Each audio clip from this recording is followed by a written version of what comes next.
6:01. Good evening, ladies and gentlemen. This is a meeting of the Warrant and Finance Committee as it pertains to budgets of the town for Thursday, the 27th of April.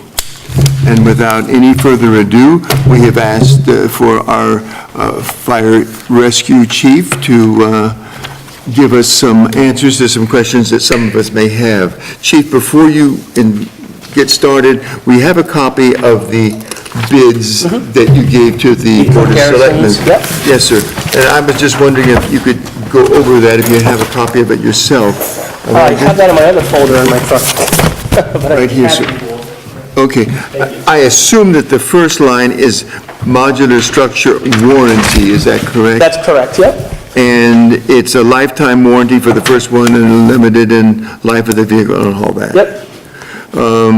The body, excuse me, go ahead. What is the modular structure? So the modular structure is the actual box part of the ambulance. That's the modular structure. Okay, thank you, sir. Excluding the front seat and the chassis. Correct, excluding the chassis. Okay. Yep. And the body is, what is the body versus the modular structure? That's the chassis? That's the chassis. Oh, okay. That's the paint and the chassis and things like that, yep. Okay. And there are also separate paint warranties as well, as you see. I see that. Yep. Conversion? Conversion, that's the stuff like the interior stuff, like the cabinet windows, the things like the latches for the doors, the door handles, the oxygen equipment on the ambulance, like the tubing, the valves, regulators, things like that, the suction setup for the ambulance, all the tubing and things like that. So it's all like the accessory type interior parts. And that comes with the ambulance and not stocked separately by the department? Correct. Okay. Yep. Okay. Any comments or questions along the way? Yell out, please. The limited interior cabinets, Correct, yep. which are just self-explanatory, I assume. Electrical system, Correct. is this? That's all the wiring for the box and all the appliances and things that go with the back of the ambulance. And for the first one, it's 10 years or 100,000 miles, whichever is first. Yep. Okay, and the paint is self-explanatory. The delivery is also self-explanatory. When they say possibly shorter, what did they mean by that? A day, a week? A month? Possibly shorter in that they have a few chassis already in stock, and depending on, they have two chassis in stock that already have the onboard GPS, the Ford onboard GPS, and they have one that doesn't. And depending on when we do the deal assign, it's kind of a first come, first serve. We'd ordered it with the onboard GPS just because it's a better GPS and easier to work with. So if they don't have one with the onboard and we have to order it, then that takes up to 10 weeks to order. But if they still have one at the time we sign with them, then that 10 weeks would be deducted from the 210 to 230 day estimate. Okay.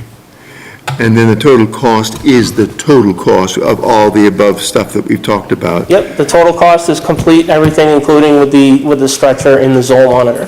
So are there any pieces of electrical equipment or rescue equipment that still have to be supplied by the department to make the ambulance a full-filled functioning Correct. unit? Everything, we wouldn't have to purchase additional things on top of that. It would be just transferring the equipment, the boards, the IV stuff, IV supplies. It would be just a matter of transferring all that from our current ambulance to this ambulance. So the old equipment is compatible with usage in the new vehicle? Yeah, and a lot of the cabinets that we spec, the way we spec the cabinets and things of that nature, and all the holders was to accommodate the current equipment we do have now.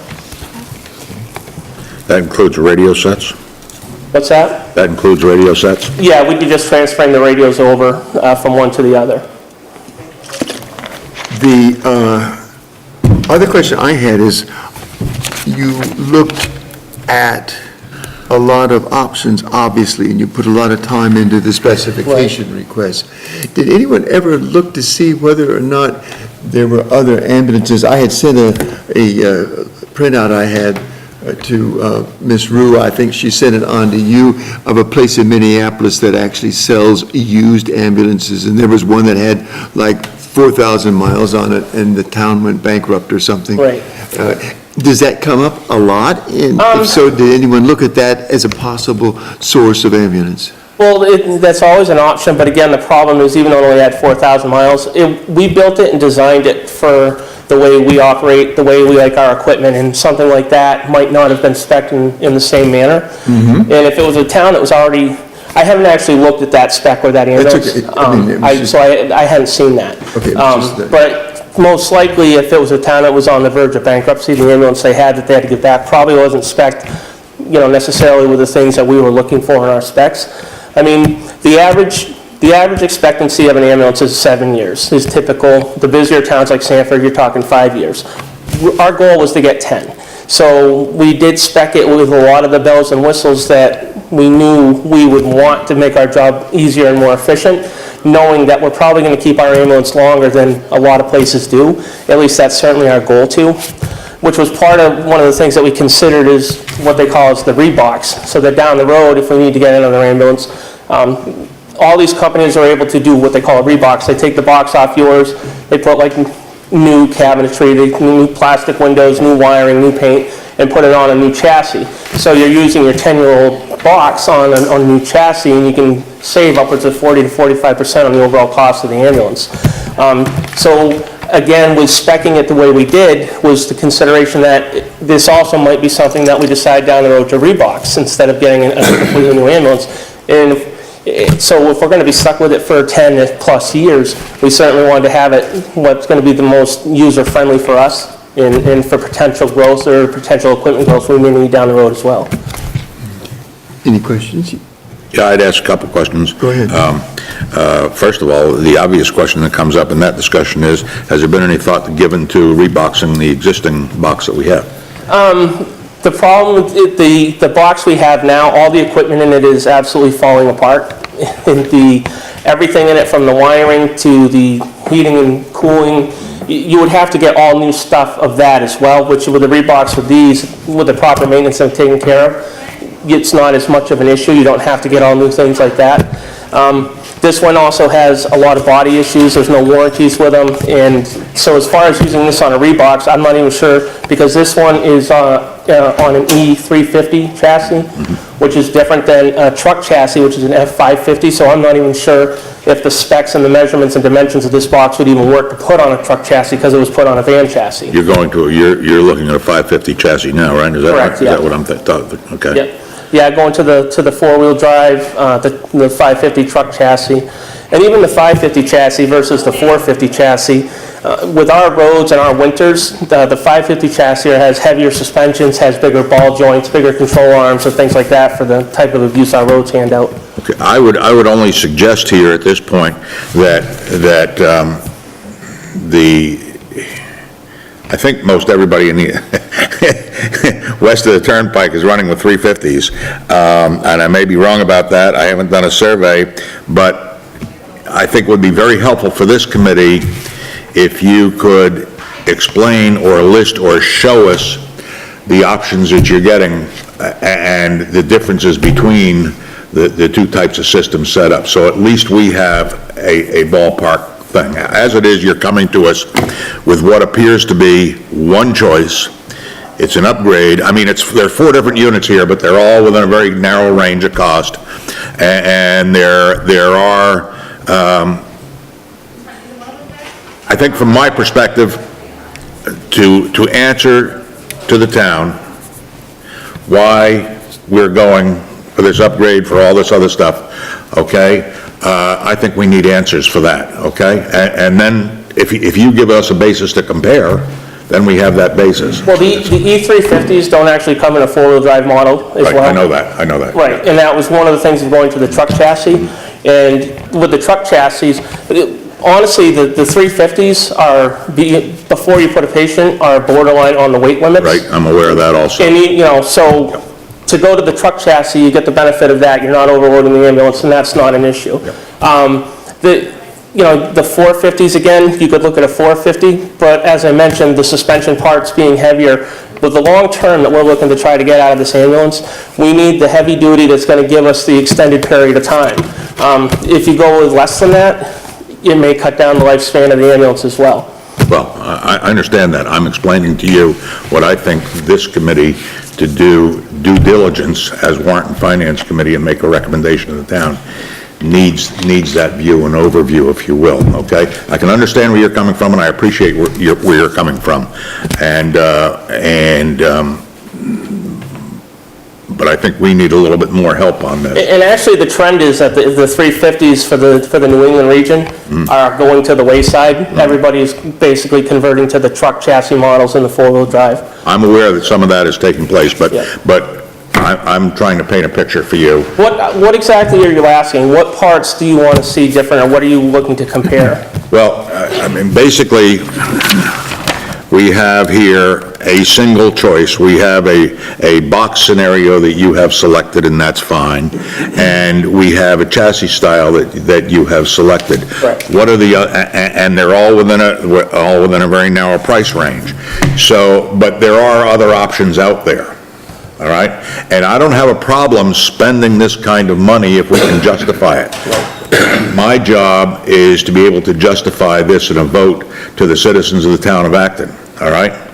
And I feel like I need, what happens if we go with the 350 chassis? Okay, we're going to have a possibly shorter lifespan. We can accept that, and there are certain disadvantages. I think we need that picture painted for us. Right. More broadly, if that, and maybe you can do that with brochures or whatever, but I think we need that broader picture. And with that, I'm going to shut up and let somebody else Well, talk. I'm going to ask you a question. Are you asking him to give us information from just the four? No, I think, He's looking for an alternative I'm looking- to the okay, 550. That's what I wanted you to truck say. chassis. right, That's what I and the things that go with it, plus the fact of the option to rebox, which I think might be a fine idea. But I would like to know why that's a good idea, and I'm not qualified to answer that question, okay? If I'm going to go and answer to people, well, we're going to buy a 550 chassis because we may want to rebox it, and why are you going to rebox it?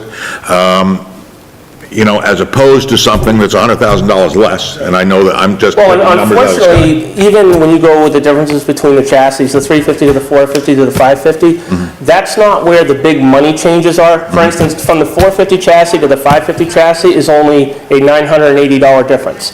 So comparing chassis 350 to 450 to the 550 isn't going to get you the big change as far as prices. Right, and then with the 450 and the 550, you can go with a four-wheel drive, but we spec that chassis because that's a pretty common spec that most departments have gone to for that spec, because that's the spec that's giving them the durability and giving them the longevity of the ambulance. It's also, and like I said, based on the roads, considering all the different, because we had a good-sized community of people that are working in ambulances for 20 to 25 years. And when their knowledge base, we all agreed that going to the 550 chassis for our community, for our roads, for our winters, was absolutely the way to go. And the price differences between the chassis aren't that extreme as far as... That's fine. I just like to see those numbers laid out for me so that I understand, okay, and can put it in perspective if you understand what I'm saying. Right, and but once you get below the 450, you have to go to the van style. You don't have the option, you're not getting the truck style, which for us is what we need, is a truck style. Okay, well, You're saying that 350 doesn't have the four-wheel drive option? They come with the van style. I have yet to see one. I don't think they do, but... I don't think they do. But as the chief, with our private roads and Correct. difficult, they're tough enough in the summertime. As a chief, you're recommending that we get something four-wheel drive Absolutely. to handle the camp roads. And We actually had an incident, to put it in perspective, with our E350, we actually had a call in the last snowstorm where the ambulance got stuck, and they actually had to call Wakefield Mutual Aid because our ambulance was stuck and couldn't get out. It's not the first time. Right. So that's exactly the situation we're trying to avoid. So somebody was able to get down in there with their four-wheel drive truck and plow and clear them out and get them out, but... I think the point here is it's the people's choice, okay? If they want that reassurance that it's going to be there, that it's purchased with going the extra, that's fine. Right. But they ultimately have that choice, and that's what I'm seeking to be able to present, and that's what I feel my job is as Warrant and Finance, so that they can make that choice with all the information before them, as opposed to finding out later, okay? So they're finding out later, well, we could have got this, or we could have got that. It's always better to have the information up front. It's a lot easier to place the information there than it is to defend the decision when the information wasn't there later on. Right. You understand that Oh, I perspective? understand. And that's the perspective I'm coming with to this. Yep, I understand that. All right. So what do you want to Sure. ask? What do you want him to present to you? Well, I would like to be convinced that this is the optimum, whether it's a 350, if we get a 350, what is the cost going to be? And with minimum equipment on it, okay, that will serve our purpose, that will meet the state standards, okay, to operate the unit, all right? And then 450, if it's relevant, if it's so close to either one or the other, then it's not necessary. Right. But I think it's ultimately the decision of the town meeting, whether they want to buy the kind of insurance, and they probably will. Right. All right? But, as I said, it's always better to present your case up front than it is to defend the decision when the information wasn't available. Would you be able to provide the committee with such data? To be honest, I don't know if they'll be able to get me a quote on that in that short period of time between now and town vote. Or can you at least find out what national? Because the problem is to do between that, the four? the problem is to do that, you would have to respec it exactly how you want it to come with that chassis for these companies to get you the price. And, and again, based on our experiences with what we have now versus what we see the needs are for the community, I understand you want them to know their options, I get that. We, as the committee, spec this to what we believed was the absolute best situation for the community, and that's what we were coming forward with, so. The 450 and the 550, like I said, I can tell you, you're talking about $1,000 difference between the chassis. In the 350, you're not going to get the four-wheel drive, which, for us, obviously, that's necessary. But I can talk to some of these reps and see if they can ballpark a price, but. I don't think you're going to get the information that you want, Tom, to present before But at least the town meeting, okay? At least the audience knows what the chief has said. Basically, everything that has been put forth to date, as far as the town purchasing a new ambulance, has been based upon going with a 550 chassis, four-wheel drive, et cetera, et cetera. Not saying that, there could be something better, maybe it's a 650, who knows? There's always something better. But, given the amount of work that has been done to date to put forward the information, it's pretty straightforward as far as what the chief has presented and his committee. This is not all him. This is based on him and a bunch of other people that he works with, obviously. Correct. So, this is not something that, the Rochester chief came up with. And I'm not throwing a rock No, from I understand. from Rochester. Did we ask who was on the committee? Was it all local? It was local people? Deputy Langley, Deputy Smith, Firefighter Medic Jackson, Captain Ham, who's our, Wayne Ham, who's our apparatus maintenance captain. You guys have been here forever. And those guys have been here forever. Roads, they know. And Sharon has been a medic working on the ambulances for 20 years. Rick's been, a medic and working on the ambulances for his whole career as well. And actually I relied pretty heavy on them as well because, in Rochester, yes, we were a lot busier even than, say, Sanford with the ambulance and the fire, but I wasn't the one in the ambulances. I wasn't the medic in the back of the ambulances. So yes, I saw what they dealt with and they used, but listening to them weighed very heavy on me because of their experiences in the back of the ambulances, as well as some of the other medics we have had input as, too. So, but yeah, it was certainly a collaborative effort, by the people. May I ask how many ambulances the Rochester group has? Well, actually, it's Frisbee, they have 3 ambulances. They have 3. And they're doing about 6,000 calls a year with the ambulances, and then the fire department side, they're doing about 2,800 And do all calls a of year. them meet the 450 or 550? Actually, they go with the van style. But Oh. in the city, 50 chassis. Yeah. right, but in Rochester, their roads are, it's a lot different situation. They're also putting on a lot more Exactly. miles. Right, and they're putting in a lot more miles. Right, they're putting on a lot. So they, right, And it's mostly smooth without going up and down big hills, et cetera. yeah. I don't remember their ambulances getting stuck in snowstorms per se. I'd like to ask one question about the old Sure. ambulance. Some people have asked, well, are we going to keep that one in service, at least as a backup for us? No. And can you tell the audience and us why Sure. you don't plan on doing so, and what you plan to do in terms of selling it or whatever? So the plan is, in these companies, once you sign with them, we'll work out a loaner with you. And at that point, we would be looking to take that one out of service, just because I don't trust it. It's got several issues right now ongoing, electrical. There's a floating short, or what do they call it, wandering short, I guess they call it, in the heating and AC unit for the patient compartment. And sometimes it works, sometimes it doesn't. But to fix that, to replace that, would be about a $3,000 fix. There's oil leaking from the rear of the motor, which according to the mechanics is indicative of the internal high pressure pump is on the verge of failure. That's the internal oil pressure that gives oil to like the injectors and things like that, so it'll run. And to fix that, you're looking between $5,000 and $8,000. And there's no rhyme or reason or no knowing when that's going to fail. There's also, what was the other thing? There was one Replace the more. the turbo. We did replace the turbo. That was after That's getting towed back. Right, I Yeah, understand. correct, I from understand that. Biddeford. That's fine. So, That's not the what first was time the other, there's either. one more thing.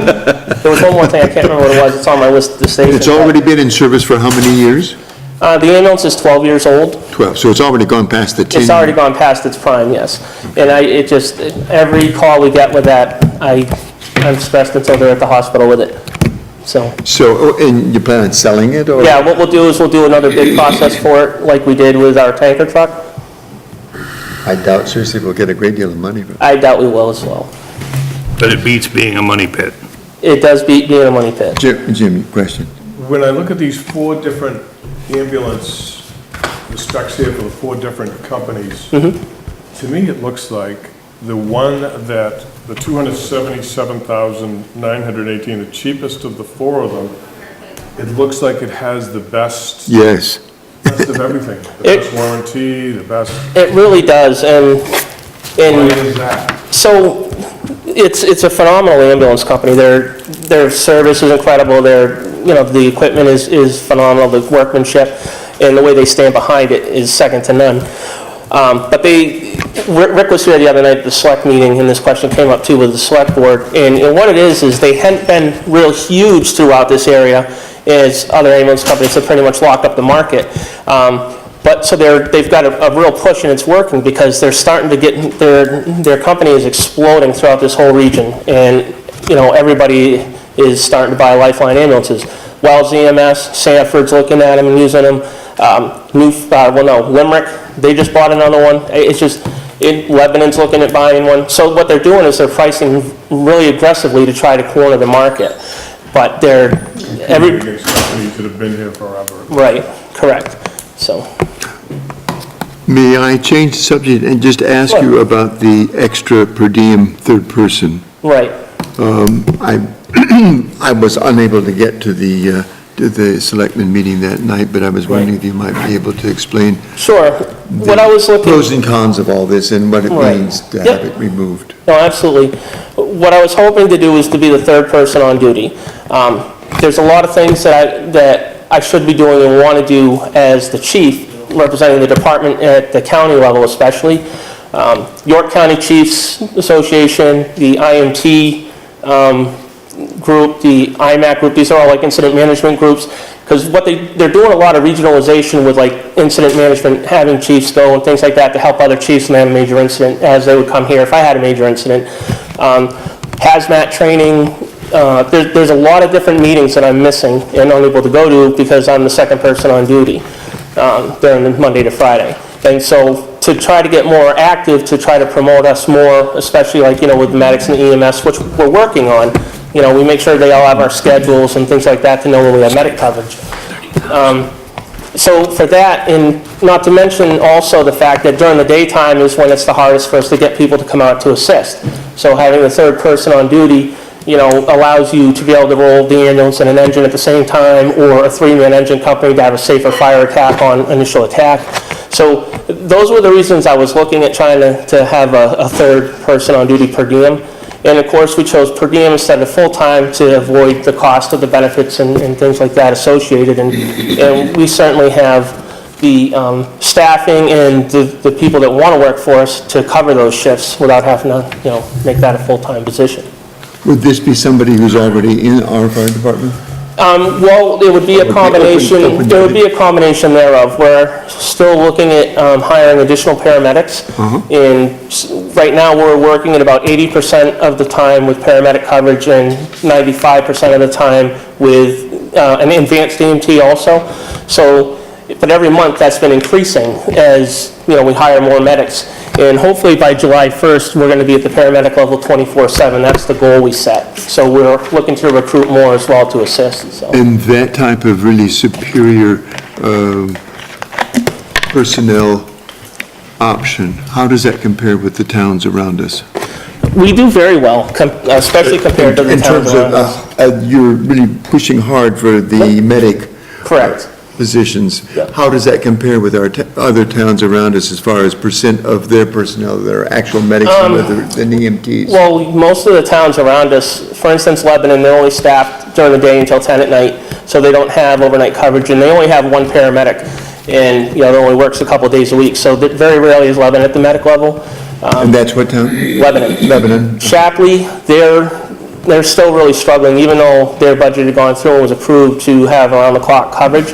They still only have a couple medics and that don't work that frequently, so very rarely do they have the medic coverage. And even still, they've been having a really hard time just covering shifts because they don't have the staffing to support the 24/7 coverage. We fortunately, some of our advantages is that we have a good reputation. We have good people to work with, we have a good reputation, and a lot of people actually even approach us to hire them to work for us.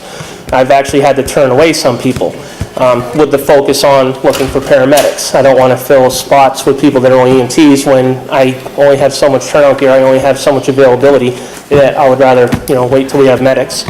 And, we're not having trouble filling our shifts, but there's a reason for that. The other towns are, and they don't have the medic staffing to even come close to the numbers that we have for medic staffing, which is why we actually get called quite a bit mutual aid, for our medic to these towns as well, so. Another question, and then, go ahead, Tom. I've asked enough so far. This would be it, getting back to the ambulance. Go Okay, ahead. go If there's ahead. another No, staffing go thing. ahead. I'm a little uncomfortable with the appearance that we might be trying to micromanage the work of the fire station. And I would have full confidence in going forward with the choice amongst the four that are presented to us tonight. And then it would be fine if Steve had the time to explain, as he will do anyway, on the floor of the meeting, why we came up with the spec sheet that we did and finally picked the unit that you would propose. So, Was the spec sheet from one of these four? We worked with, well, honestly, Lifeline, they actually all sent us specs, but looking at the Lifeline specs, it really fell in line with what we had in mind, and then we just made a bunch of adjustments to that spec that they had sent. We pulled stuff from off all the different specs. There was things that we liked, on both sides. So then collectively put it all together for the final spec sheet. Obviously, it's too technical for my mind to be able to write for sure. Almost anybody's So, mind. That but was a very impressive spec Yeah, sheet. every company has spec writers that will send you specs to try to help you figure out which way you want to go. It doesn't mean you use them. For instance, Milton had a spec written by one company a couple years ago, and they actually ended up purchasing the ambulance from another company, the one that didn't, put as much effort into writing the specs. So, it's kind of the way of the industry. But again, it's so technical that for, the average fire chief like me, it's way above my head. Go ahead, Jim, another question? Tom? Go ahead. No, to sum up my thinking, I would just think I have adequate information tonight to make a vote on this, but, Well, it's not something, it's not something we're voting on anyway, Tom. Because the selectmen have not chosen all right, all right. the article yet. This is we have- actually This is something just that's going to be getting more voted on information at from town the meeting. chief, Right. and give the Right. chief a chance to get on television and explain Oh, some of well. these things. Yeah. Okay. The unit isn't, is it? Yes, it is. Yes, it is. Okay, just to clarify, the warrant on May 9th is a school warrant, but the last article in the warrant Okay. is a warrant article to approve or not up to Yep. $280,000. That's correct. For an ambulance purchase. That's correct. That is correct. Yeah, we voted. So this is nothing, we already went through, do we support or not support, Chief. That's true, we did. Article 19. And don't, and just because it was already approved to go to vote, don't think that I want everybody to be happy with the overall decision. I'm not unhappy with it. I do. I'm not unhappy with it, frankly. Yeah. I just need to understand why and be able to answer that question to the public. Matter of fact, you asked me the other day about was it you that asked me about the run numbers? And the percentages? That was one of the questions I asked. Yeah, and I didn't have that for you at the time. So as of 2 days ago, we had done 145 calls for this calendar year. And of that, 100 were medical and 45 were fire. So we're running at about a 69% medical and 31% fire call at Which this is to time. be expected. So, That's- but I just wanted to get that to you since I didn't have it the That other was day. my next question. There have been some people who have said, why are we putting all this concentration in the rescue portion of it? So do you see this ratio becoming even more and more imbalanced as time goes on? I As think- people get older, I was told that the average age last year of the rescue was 85. Is that true? I don't quite understand your question. I'm pretty close to 85, I think. Patient's bill. is what Maybe you you're feel asking. like 85. Are you talking about the age of the patient? Yes, the age of the You patient. know, I have had absolutely zero studies or numbers run on that. Okay, but seriously, in terms of rescue versus fire. Yeah. It's pretty standard. Most places are pretty standard, around about a 75-25% split. Usually. Yeah. That's what I was thinking. That's why last year, I was actually blown away when last year, it was right on the line, 50-50 fire and EMS calls. That really blew my mind. I never have even heard of anything being close to that, so. But this year, we're obviously trending more towards, what the industry standards are, so, Those totals include both mutual aid calls and Yep, out-of-town. I've actually got the mutual aid numbers too. Yeah. What were the mutual aid rescue? Hang on here. So, for the mutual aid numbers, 45 medical calls mutual aid, 10 of those were just for the paramedic intercept. Okay.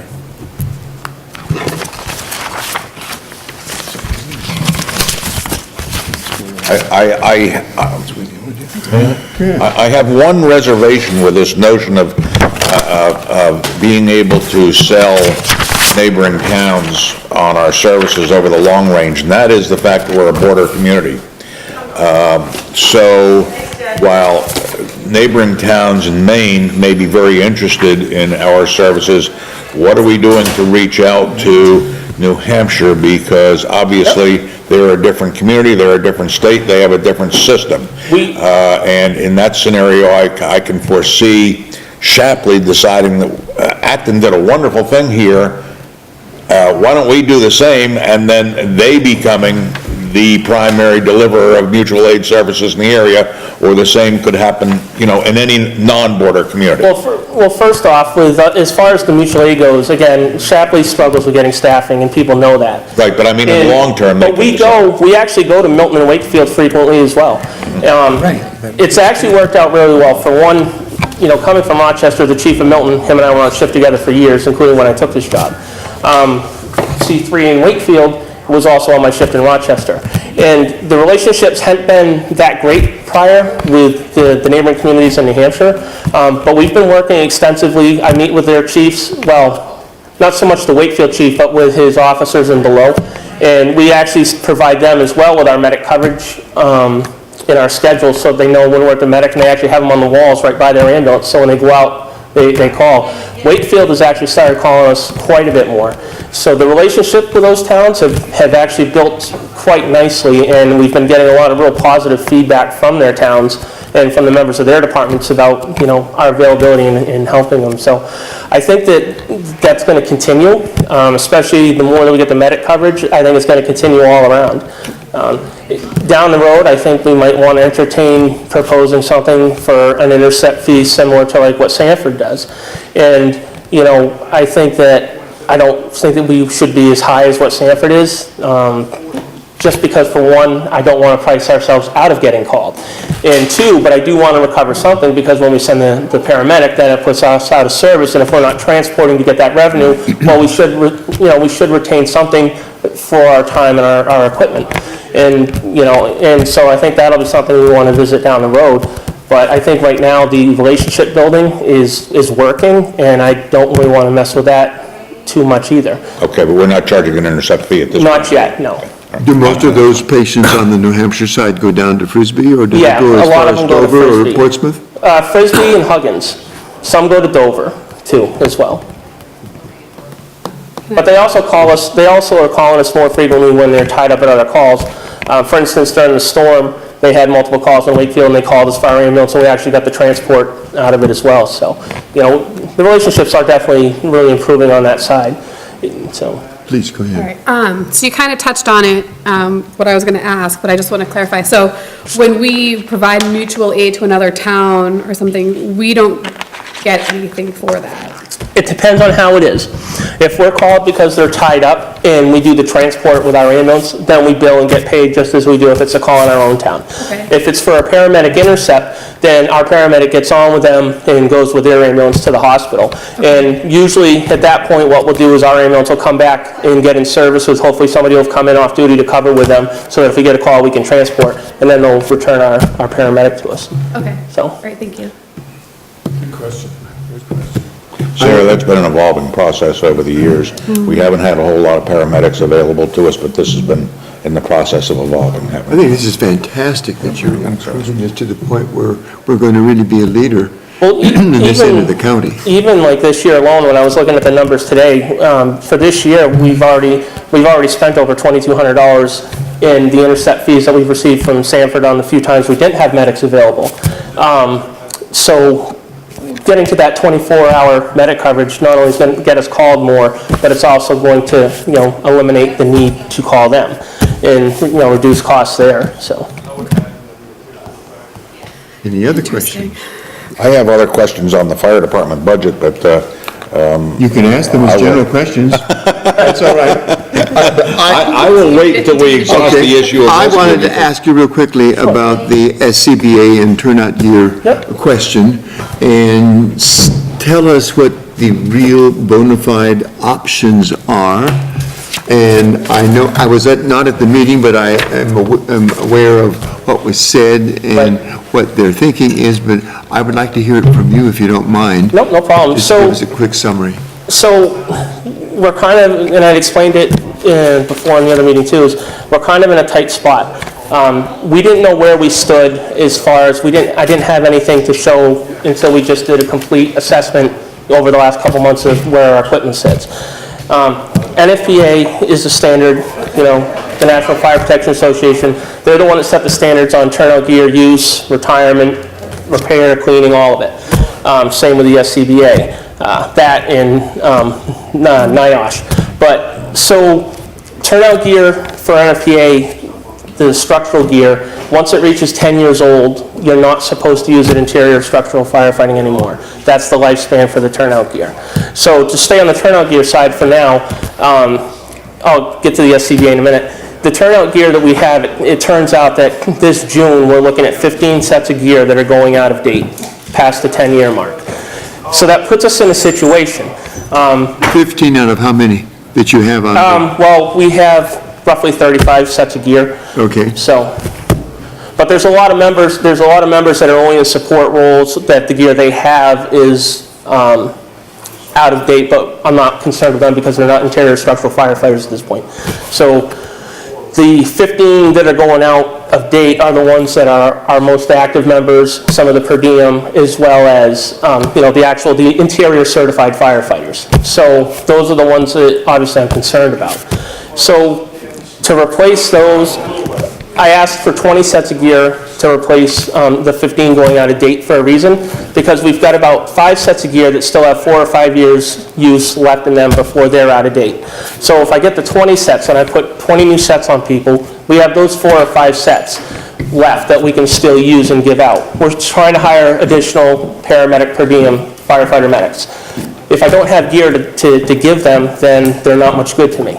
So if we go with the 20 sets and free up 5 sets, as we hire these additional personnel to get to the 24/7 medic coverage, we'll have gear to hand out so that we can just, hit the ground running. And then those 20 sets will be good for 10 years, and then that'll give us a lot more time down the road to come up with a plan on, how to replace it down the road. And they're approximately how much a piece? They're $22.18 a set, or no, I'm sorry, $21.18 a set. So the total is like $42,580 for the 20 sets. It's a lifeline though, That's a lifeline. Equipment. Oh, yeah, Absolutely, absolutely. absolutely. I mean, that's, Important that is. Correct. And then where you're responding right from, as soon as the call comes in. right. The amount of inside firefighting has increased. I know that. Absolutely. Yeah. Yeah. So, That's a huge point. Yeah. Now with the people on duty, they're getting there quicker and earlier, and still something to save. Yep, exactly. There's an actual firefight. yep. So your technique of fighting a fire is different now. Well, it's different when you're there quicker, because Yes. getting there quicker, you're getting there before, what's a one-room fire, because they're getting there quick enough now, which is Yes. viable, you go in, you make an interior attack, versus waiting for people to get to the station and go there. Now you get there, you've got 3 or 4 rooms Right. going, and you're gonna hit it from the outside first before even putting anybody in. It's a different situation. But, A few that you've fought from the inside now since you've had somebody manning the station. Yeah, absolutely. Yep. Far into the town, Yep. that you were able to save them and fight from the inside out. absolutely, Fox Ridge was point in case, they, Mills down the end there, yeah, they were yeah, absolutely, saving, and that's where there's gear that's Yep. only, for an inside firefight. 50 Had we not been staffed that day, that fire up on Fox's Ridge on Milton Mills Road, Milton Mills Road, would have been a totally different outcome. They got there and were able to get in a position to start knocking it down and get interior right away and get lines on each floor. That's a But the gear is fantastic point. everything. The Yeah. gear Yeah. is so important. Did you say that the gear was also made by Lifeline? No. Sorry. There's several manufacturers. The ones that we've actually been using for this department is, for the most part, has been Globe Turnout Gear, which is, it's one of your oldest companies, most reputable and most I was widespread just gonna companies. see if we can bundle Right. that and maybe Yeah. get a little bit of a deal. You had talked about the turnout, and how about the SCBA? Okay, so the SCBA, the life expectancy on SCBA is 15 years. Again, we didn't have any idea on the age of our SCBA. Just, it's tough when you don't have full-time staffing to track everything, and because it's extensive and it takes a lot of time. So we didn't know. So when every year they have to be tested. They have to be flow tested. Every so often bottles have to be hydro tested. I'm sorry, I'm not sure what the SCBA is. Oh, self-contained breathing apparatus, the packs we air with a mask in the air. Thank you. Yeah, no problem. So what we found is they just came in and they did the annual flow testing, and they had to adjust a lot of the regulators. You have your primary and your secondary regulators, and they had to adjust them, and basically they're at the end of their adjustments. And what we found is that when they ran all the serial numbers, they couldn't give the exact years, but we have 15 sets of SCBA right now. With the masks and everything. Yeah, masks and everything, yep. Oh, excuse me. So what they found is that the six newer SCBA we have of the 15 are between 12 and 15 years old. And the other 9 are somewhere between 15 and 20 years old. So, yes, go ahead. Go ahead, All right. go ahead, Steve, because I'm going to have a question that you may not be able to answer, Okay, but that's sure. okay. So- Go ahead and finish. Don't let me- So again, here we are, we're using equipment that's beyond the industry-accepted life expectancy. One of the packs failed miserably. They had to take with them, and they have to rebuild both regulators, all the O-rings and valves. But the problem they're having is these packs are so old, they've discontinued making the parts. So they do store parts for these packs, but they're running out quickly, and they're worried about next year. Next year, what's going to happen is when they test them, we're going to have a lot of packs that are at the point that the one that failed miserably, and they're not sure they're going to be able to have parts to fix them. So I had proposed, to do like a lease program to purchase the turnout gear and to replace the SCBA. And it's a 5-year plan. And I know even though it's confusing because you say lease, everybody thinks, well, you got to give it back at the end of the lease like a car. But really the way they should term it is a loan. You do a 5-year loan, you do an initial 10% down payment, and then at the anniversary of when you make that first 10% payment, that's when your first payment kicks in and you do 5 annual payments. So at the end of it, for instance, the turnout gear would have another 4 years that you don't have to pay anything on, and with the SCBA, you would have an additional 9 years that you wouldn't be paying for the SCBA, that you would have to plan towards purchasing additional SCBA. I think when we ran the numbers, there had been some adjustment on the numbers, but the ballpark was, got it in here somewhere. So we were looking in the ballpark of being in the range of, I think it was, here we go. So we were looking at payments in the range after the initial down payment, in the range of $26,000 a year, $900 a year for the 5-year period to replace the 20 sets of turnout gear, as well as that was to purchase 17 SCBA. To replace the 15 that we have now, but with the new ambulance, most ambulances, they keep a set of SCBA on them, 2 SCBA on them, because a lot of times you're coming back from the hospital, you might get to a fire call first and have to effect a rescue or something like that. So the increase from 15 to 17 was to include the ambulance packs. And it also includes what's called a RIP pack, which we don't have now, which is for your rapid intervention team. And what it is it's a special pack that's inside a RIP bag that has all the fittings and adapters, spare masks, so that if a firefighter runs out of air or goes down or gets lost or trapped, you can go in and you have your RIP team enter the building, get them oxygen, get them a new tank. Right into his tank. Right, which is also, again, that's also a standard, for fire attack, is to have a RIT team on standby. We had a RIT team, we just didn't have the equipment that they need to do their job. So that plan also included to incorporate that as well. And the turnout for gear for the payment system, is that similar, or was that 26,000? That was included. That included. 26,900 per? Yep, that included the turnout gear as well as the SCBA. Boots, the jacket, the pants. Yeah, jacket, pants, boots, gloves, and hoods. Hoods too. Yeah. But what you've told me seems to indicate that these are really absolutely necessary for the safety of our personnel, right? They are, yes. Okay. I worry. You can't go to a fire without that equipment. The SCBA did pass the flow test with the adjustments they made, except for one, which they had to take back because it was beyond what they could repair in the field. But the problem is, the numbers were very close to not passing, even with the adjustment. They passed, but just barely. Just. So what concerns me is when they do the flow test, they do it at the fire station on a machine in perfect environment. Room temp air, nobody moving, nobody breathing harder than what they flow test the regulator at. What they flow test the regulator at, you put a big guy like me in that's pulling hose down a 400-degree hallway is working way harder and probably sucking the air harder than that. So what concerns me is I worry about failure in that type of a situation. Yes, indeed. And so technically, yes, they passed flow tests this year. The rep says he doesn't believe that will be the case on most of the SCBA for next year. So obviously, it's up to the town. If we had to delay a year to get the turnout gear, I wouldn't recommend doing that, but understand the risk we're taking if we do. Steve, on the lease program, everything's covered from point A to point B just during the lease, or even after the lease?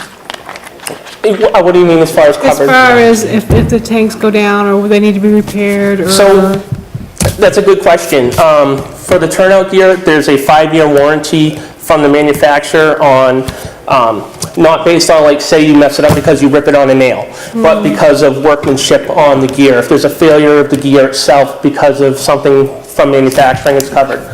The SCBA is a 15-year warranty, so it covers it for the life of the SCBA. Okay. I get my Oh, chance. go ahead. This may be a question that you can't answer, but... I'll do my best. Okay, well, good luck, because there appears to be quite a conflict.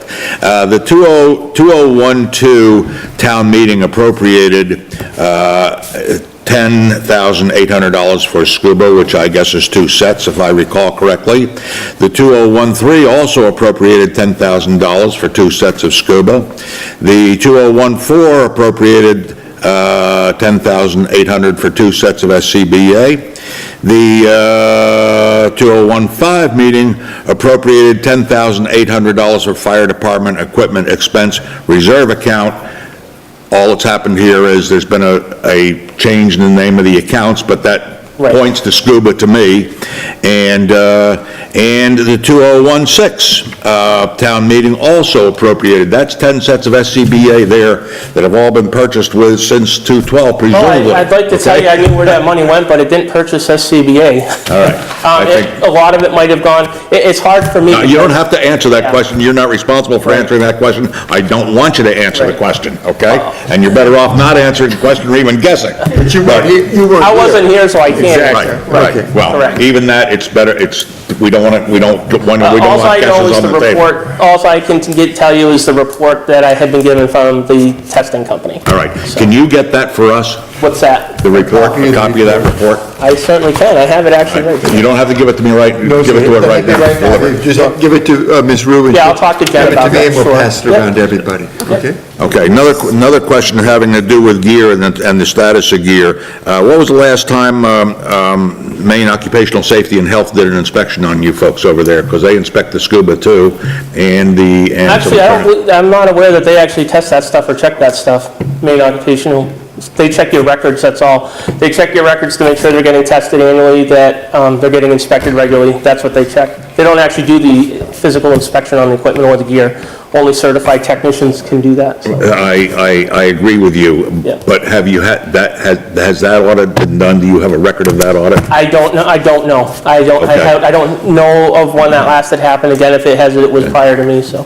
Okay. This is done annually, or it has been done annually in the past for a number of years, and it establishes a record of the condition of the equipment that we have over there, or it's supposed to anyway, so Well, just so everybody knows. actually, to kind of correct on that, they check to see if we've been keeping records. The They don't Q- create records for it. They just check Right. to see if we have records. They do the QC management oversight of you, making sure you're doing what you're supposed to be doing in terms of... Correct, yes, that is Yeah, correct. okay, that's what I'm The getting at. chief is coming forward to us, he knows his department and what's there, Yes, and if he's asking for, I can't emphasize how important the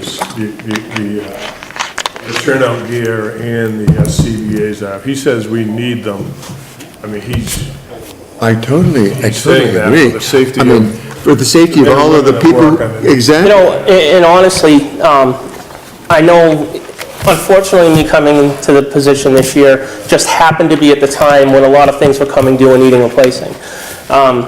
And I know it feels, on paper, it is a lot that we've been asking for. And so part of the way I set it up, especially by going with that lease plan, and well, also, honestly, the way I spec the ambulance, the way I spec, trying to get the lease for the gear, I'm really trying to set us up for long-term success. We have, if we do the lease program, we don't get hit all at once with any one major big price. The first year, all we have to give, based on the numbers, somewhere between $1,300 to $500, somewhere in there for the first year payment. So. But then there's room, like I said, at the end of it, the way it's set up, there's room at the end of that so that we can start planning and putting away a capital fund to replace these things for down the road. So we don't get hit with this one huge, payment that we have to make. Do each of these pieces of equipment have a serial number? Yep, So that, starting now anyway, you'll be able to tell us in Absolutely. years in the future Yep. how they have progressed or not absolutely. progressed. We'll have that record and, and we'll be maintaining those records. Is that maintained through the quality program or through another? Well, it's something that now that I'm here, I oversee it, and I have officers assigned to each different, an officer assigned to turnout gear and SCBA, an officer assigned to, truck maintenance, to equipment maintenance. Okay. And so what I've been asking of these guys is the reports, and I'm making sure that, for one, all the testing is done appropriately, and that the records are tracked appropriately, and that, so I oversee that. And again, it was tough. The guys before did a really good job with the time they had to give. But when you don't have full-time staffing, it's really hard to maintain. And this is a problem throughout a lot of the rural towns and communities. It's not just unique to us. But now we've set ourselves up to be in so much of a better position, safety-wise, for the guys, liability-wise for the community. The steps we're taking can prevent, a catastrophe down the road. Big permanent departments, Right. a lot of them have stipended positions, right? Yeah, exactly. Firefighters that document, they take Yep. all that, serial numbers, every Yep. piece of equipment is, but here, they've just gone to having permanent people Right. there, and to try to do it on a volunteer basis. Even with me full-time, I'm finding my weeks are so packed and busy, I say to myself all the time, so I don't know how they got anything done when they didn't have full-time staffing, because it is a full-time job. And do I infer correctly that, from a point of view of continued recruitment, that if we didn't have these things, you'd have a lot less people coming in to apply? Well, absolutely, and I certainly wouldn't go into an interior building if I knew that I was Right. wearing material that exactly. was outdated. And the other thing, and not to put this, I'm not trying to blame one thing or another. No. But it is state law written that we are obligated to provide them with this equipment. And it's also state law written that you're provided, when you get this equipment, you have to provide them NFPA-approved equipment. So, anything that happens short of that, is a heck of a risk on us, and on me. Some of the older equipment too, I remember that as the SCBA's aged, the seal on the masks, Right. you lose that. Absolutely, because they get weak and they, fuse and, and I sure as heck don't want to have to be the one to knock on somebody's door and say, listen, I'm sorry, but we had to save a buck this year, but they're not coming home. Yeah. It is that serious. I'm not trying to be over dramatic. I'll tell you later. Well, for You me- know, It's all a matter of public record. Sorry, for me, you said you don't, want to stand here and seem like you're, asking for money and things like that. And for me, I don't see that at all. I see this is the actual dire situation that we're in. We have ambulances getting stuck, breaking down. We don't know when it's going to die. You have equipment that's not protecting our people from going in to save people, and for me, that's the Unacceptable. basic thing that we need to Right. provide. Totally And, I like the information that you're providing. I think like you said, you're really looking ahead to try to make a plan so that, 10, 15 years from now, Right. when we do need to replace these items, it's something that we're thinking about now. So I am with you on And that. that you have a system now to really monitor this for the future. Absolutely. Unlike apparently Yeah, what's happened in absolutely. the past. And even looking at what we've done so far this year, even just so much as the tanker truck. The tanker truck we had, and again, I don't even know if it's even relevant to the meeting we're having. Everything I'm doing is I'm trying to set us up to be in a better position down the road. The tanker truck that we got, the used one that we got from Rochester, it ended up, I don't lie, it cost a little more than we thought because we didn't know how much was wrong with the pump. It's a risk you take, but it has been completely rebuilt. It's working unbelievably well. The guys said what a huge difference at the fires we've had that truck has made. The other truck, the pump wasn't even building pressure beyond 70 pounds anymore. The tank was weeping from where it was rusting and the water was weeping through the rust. It had already been welded several times. But by getting this one, now in 4 years or 5 years, we got 4 or 5 years now to plan on how to approach getting another similar truck. I understand. The things I'm trying to do are to try to set us up again for 5 years and 10 years and even 15 years, to have some sort of success and have less long-term, or not have so much of a one-year impact on the community. A couple things.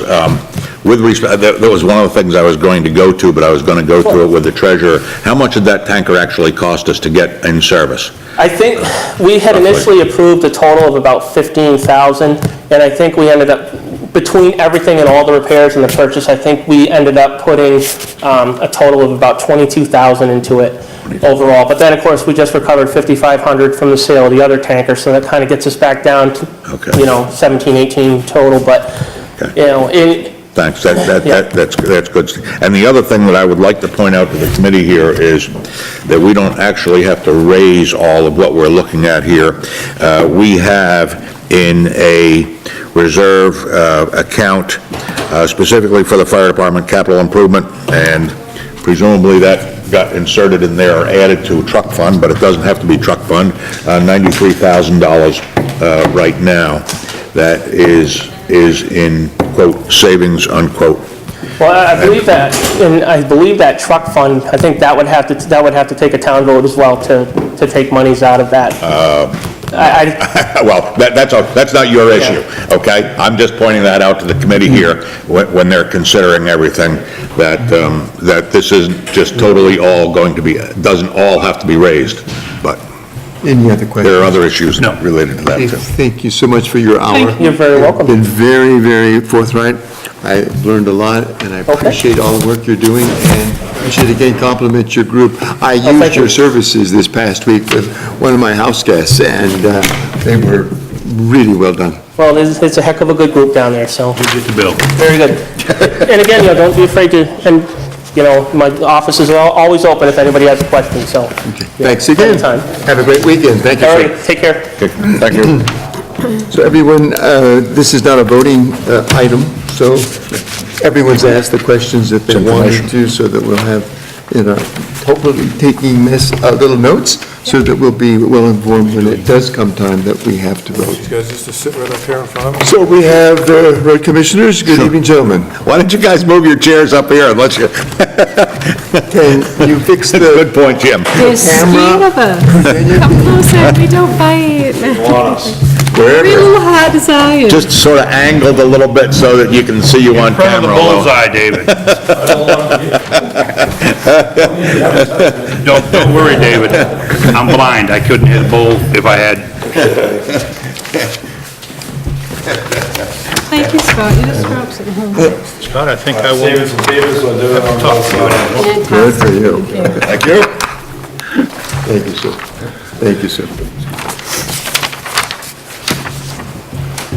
Thank you. Missing a member tonight? Yes, we are, hon. Nancy Room is missing. Yes. If you want to Oh, look I at thought Tom was. If you like the, if you like, he's on the other side. Oh, yeah. He may be Okay, yep. He might be visiting the restroom. Lou. Well, you give gave one? me two, so I shared All my, right, thank my you. extra one. Either that, or if you you got have extra, Nancy, you can give them to Nancy later too, or Oh, Tom. we could always make a copy. We can always Use yours, Sarah. I don't know if I like sharing with you. Oh, Nice job, guys. I don't have rabies yet. All right, so we're going to go ahead and do a district by district? District by district, is that how you want They're to do it? both the same, aren't they, district by district, usually? Well, except the projects are going to be different. All the, Yeah, the projects will be the different. projects will be different, all the numbers will be the same. Right. Okay, so District 1.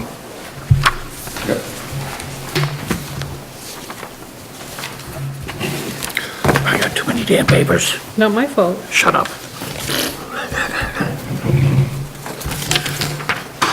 All right, that's two. Nason and Goose Pond, huh?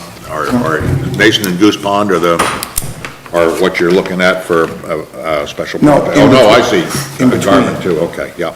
No, that's Sam Page, and it's gonna be in between Nason Road and Goose Pond. Oh, I'm sorry. Sorry, it's not perfect. This is- On the special projects, as I understand what Scott's telling us, where it says shim and surface, you'll see Nason to Goose Pond, so it's the Sam Page Road between. That's basically there's no special projects this year, that's just what's gonna be coming out of my paving budget. So this is on Sam Page? Yep. Okay. You know, when we go to my paving one, it'll explain it a little bit, what I'm gonna be doing. And the edging and silt fence is where with as far as work site? That would be the same site, that's. Same site? Yeah. Scott, you know roughly how many miles of road is that between those two? Between the two roads you gave us, Goose Pond and Nason, how many miles of road stretch is that? roughly? I'd say it's about a little over half a mile. Okay, thank you. Like I said, this year, with this year's budget, I have Dayton lined up to come in and grind the real bad spot and surface it in. And then, once I get my new budget, I'm gonna shim and surface the whole road. You haven't had any, we haven't done bids yet, right? Yes, we have. Oh, really? Well, we have bids for this year to do that, what I just said, and then when I get my new paving money, Okay. then we're gonna get our new bids in for our paving, so that I can actually. What are we paying? What are we paying now? 620, What the hell is it? Is that from Dayton? no, I just called him, I was kind of interested in, I think it was 5627 or something like that. And it was $1.48 for grinding per square foot. So what is that, 5620 56? What's that? What was the final, 5620? 5627, I believe. I forgot to bring my paperwork with me. I mean, I gave the selectmen, when I did my bid, when I got my price for that job, I did the transfer station, I had them write up a price there, and I had them write up a price to do the whole town hall too, just to show, so them numbers would be right on that piece of paper too. This is Dayton? Yeah, a lot of the times on our projects, what we'll do is, even though we know the tonnage price, we still will have them give us an idea what it costs, so we know what the budget. Right. And what did you say it was for grinding roughly? $1.48 per square foot.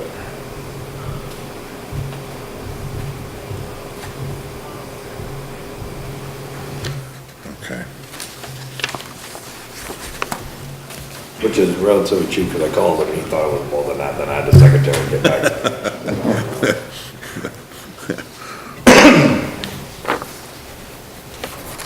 And again, refresh my memories here, flagging and signage for 1,500, where would that be? What page are you on? I'm sorry, District 1's One, first, second page? second Second page, page. yes. That's for when the guys come in, when they come in and pave. I mean, I have to obviously do some silt fence, I usually do maybe a little prep work before that, maybe have some flaggers involved.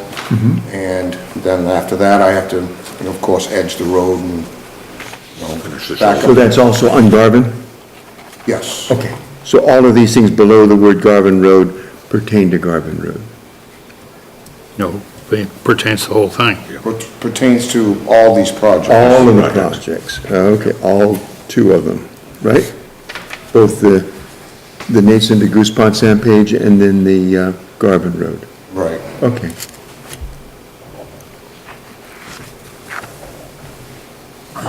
You can go down the line, Mr. Waterhouse, do you have any questions?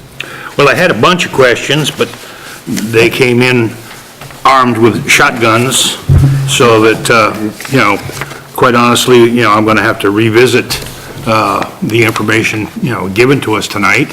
And, I don't think that I'll have very many questions left after reviewing, this material that they've given us.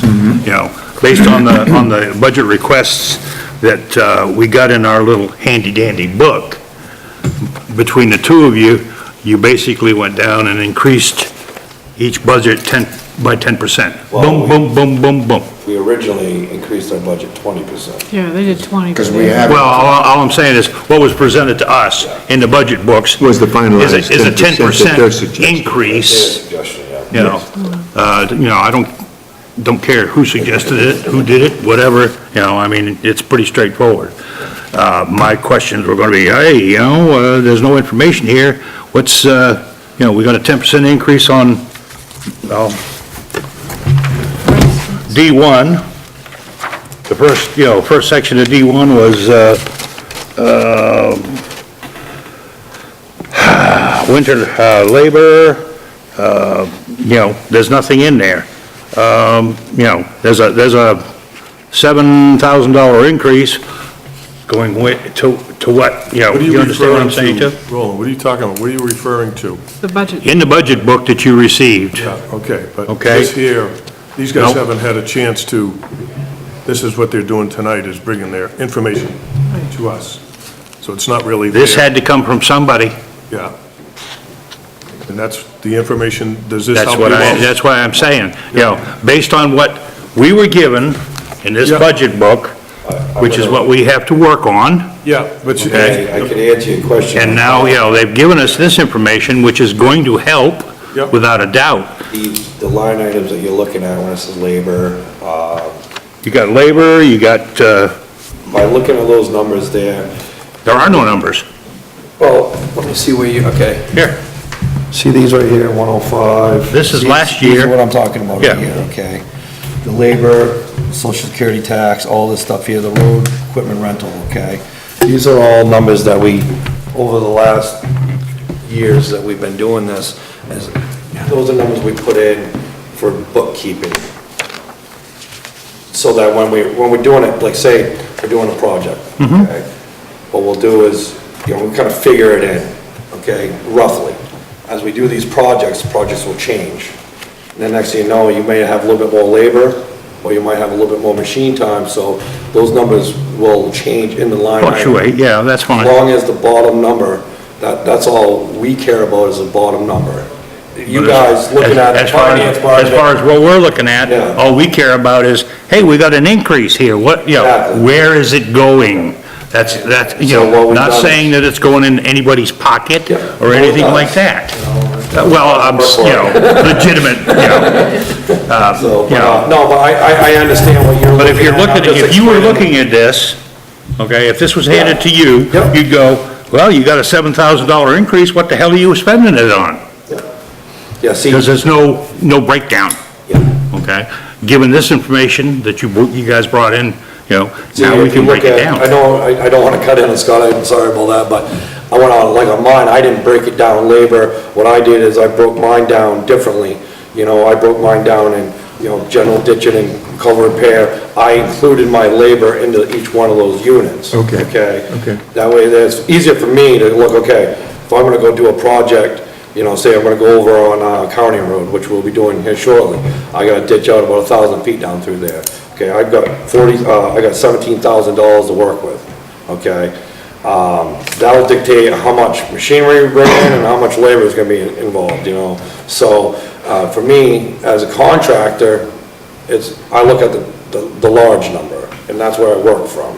And, the increases we asked for, this year, Scott and I actually sat down this year and we did our budget together, and we looked at it, and looking over the period of time that we've both been road commissioner, that the increases in certain line items hadn't gone up in over 8 years. So, with the cost of help, and then with the equipment allowances that we put in for, there was an increase in those numbers weren't working. So when you increase that number, you've got to increase the other number to compensate for. So, that I think will answer some of your questions, why that increase. Undoubtedly, these two, packets that you guys brought in are gonna answer questions that I had. And in the you know. past, like the information you're looking for, there was always this extra meeting where these guys could come in, sit down, bring this, and whatever your questions are, you know what I mean, to fill in that information. Nothing is, the information that you don't have there, they're here to fill it in, you know what I Right. mean? And- With this, and I understand It's that. still a ways off before we vote, so there's nothing really Understand that? to be frustrated with, or. Not frustrated, It's part of Jim. it. Mr. Nope. Waterhouse, do you have any other questions? Hang on, let me take a quick peek. While you're doing that, can I ask one? Surely. On the second page of District 1, the equipment has gone up 60%, from 5,000 to 8,617, at least for the budget year. And I'm just wondering, that's a huge increase. Yeah, but see- That's more than the inflation rate. But every job is different. So this is what I'm predicting, the work I gotta do to get ready for paving and on my spots. I had to figure in more equipment. So, I mean, like I said, every project is different, so there's never gonna be, next year it might be a decrease in that same. No, line. I understand. I just wanted to get an explanation. Are we getting more equipment involved with it or not? And are we, you know, or is the Well, cost of course, the equipment went up a little bit. Yes. This year, and like I said, I'm predicting a little more equipment work on these projects that I have to do. And then at the end, just out of curiosity, when you finished a project and there was a cost overrun, or even if it was exactly as you had estimated, or even below estimate, how is that communicated to the Board of Selectmen and to the, Doesn't have to be. It's in our budget, and I've never gone over in any summer budget, never, because I watch it so carefully. okay. So you're. And I just don't do as much, or I take that money and I move on and go start another project. The selectmen are always aware every week when they sign. I understand that. So, and it's their job to make sure these guys don't exceed. We can't go over Your our appropriation. road budget. Okay. The bottom No, I number- realize that. The bottom number is the bottom number. But sometimes something That's would- why I was explaining that, the fellow, Mr. Waterhouse. Mr. Waterhouse, Yeah. sorry, that, you know, when you have these line items, that's what you guys are looking at, okay? Those line items they're a fictitious number, they're in there for account purposes only. When we go on a project, like Scott says, you know, one project will be different than another, so what I've been doing is every year, when I go do a project, you know, I'll say, okay, if I go to Young's Ridge, for me to ditch up there is a lot harder than if I go down on Sanborn Road. So I can do a mile of Sanborn Road, and half the time it's gonna take me to do that up there. So there's a cost adjustment. So, you know, what we're doing is, like he said, you do a project, you save some money, hope that you don't go over what you project, okay? If you do, that's why we have those other line items. As long as we're within that general maintenance, we can pull from whatever line item. If we have to pull from labor or whatever, at the end of the day, as long as that number comes out without being in the red, we're good. I see, okay. So, And I try to get a lot of my dirt work done the prior year, my ditching, my culverts, this and that. Then it's pretty cut and dry when Dayton comes and gives me a price. All I gotta know is maybe a little bit of flagging, a little bit of edging at the end, and what their price is for paving. So I've never gone over on any budget in the summertime. I can't say that in the wintertime. yeah, so my interpretation is this, is that, here, it's just like, I want a list, I'm using like collective. The committee is looking for a list of, you know, line 1 is for this, and it's gonna cost X, and line 2 is this, it's gonna cost, you know, X. But how you guys have to work is, this is my budget, I'm going to start with this project, it should cost me around here, but I can play, you know, over here and over here and over here. So it's hard for you to say exactly what every product is gonna cost, but you know what your budget is, and to work within those constraints, and what's priority, what can be pushed off to the next season, what can work that way. For so- example, Absolutely. Yeah. you take the Buzzell Road project up on, Buzzell Road, where we did that whole section there. It was in bad shape. I went in with a special project, okay? I think it was 32,000 plus 8,500, I don't know, I can't remember, it was 2 years ago now. Right, Okay, so I go into the project, and guess what? We had big issues. We ended up pulling rocks outside the Volkswagens, and stuff that wasn't accounted for. Right. So what we've done is we've set up our budget.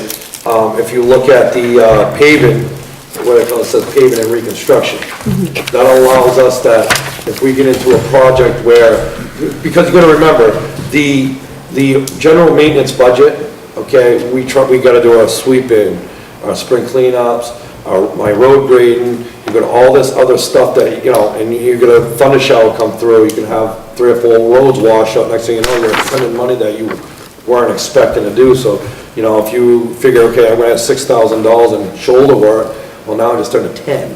Right. So now you're pulling money out of that, so what has happened is you take that project in, you come into unforeseen circumstances, because that's what happens in excavation. And so what I'll do is I'll go into the reconstruction pot to gather more money to finish the project.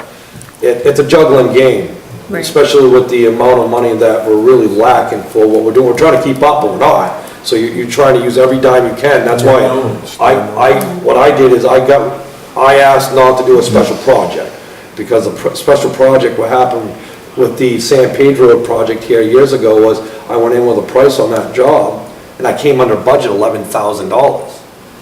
Great, but it's not. Because what happens is, I can't take that $11,000 and go start another project. Right. When you're behind and then you got money sitting in an account, you're not allowed to use it because it has that title special project that handcuffs you. Right. So what we've been trying to do here is, we sat down and we're saying, okay, we weren't allowed to do special projects the last 2 years. And we've got to make some increase, because when you got 26, well, it's like 28, almost 30 miles of road apiece, we're getting prices for $100,000 to shim and overlay a mile of road. If you've got 30 miles of road, theoretically, it's gonna take you 30 years at what we've got. Not saying we won't get increases, but that's what you've gotta look at. Right. So, at some point in time, we've gotta increase this budget line so we can at least get ahead of the curve. Right now, we're falling behind every year. And the problem we're having is, like Scott, he's going down on Nason Road because he can catch it now while it's catchable. Okay. If you continue on and let these roads, like, I let a couple roads go because I didn't have the money to fix them right. Now I gotta go in and spend real money to fix them. And we don't wanna do that on every road. Sarah, I think I can answer, if I understand your question correctly, I can help you. A whole bunch of these line items are grouped into one article appropriation, okay? The limit that these guys are looking at when they're deciding how much they're allowed is what is appropriated in the town meeting. It's not the individual line items, okay? As long as in the end, that they haven't spent on that project described in the article. I think that's what she said. That's what I was trying to clarify for, yeah, no, I was trying to explain it in a way that everybody Okay, I'm else could sorry. better understand it, because I think it was very well explained. thank you. I thought I was trying to clarify, and I'm sorry if you didn't get that. When you go out for bids, is there a required amount of bidders that you have to submit this to, or? At least 3. At least 3. And especially with our paving, we try to write it up as because Dave and I, it gets aggravating when you get these little guys trying to come in and do a big guy's job. So we require stuff like, they gotta make their own hot top, they have to have their own plant. Rolls so big, this, that. So it pretty much narrows it down to Pike, Frankie Carroll, or Dayton.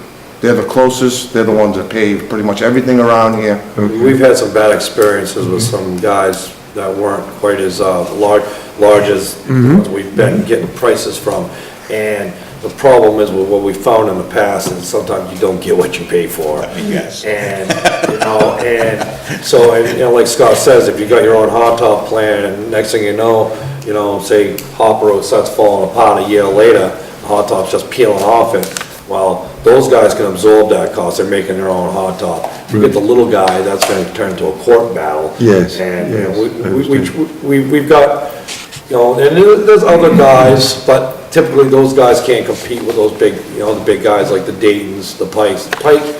Pike hasn't really come close in the last few years, well, I haven't come close at all. Ever. And FR, they've done some paving for us, they're pretty good. Dayton last year blew them out of the water, I think by $6 a ton. Wow. So, there will be an increase this year, talking to Jason, a very minute one.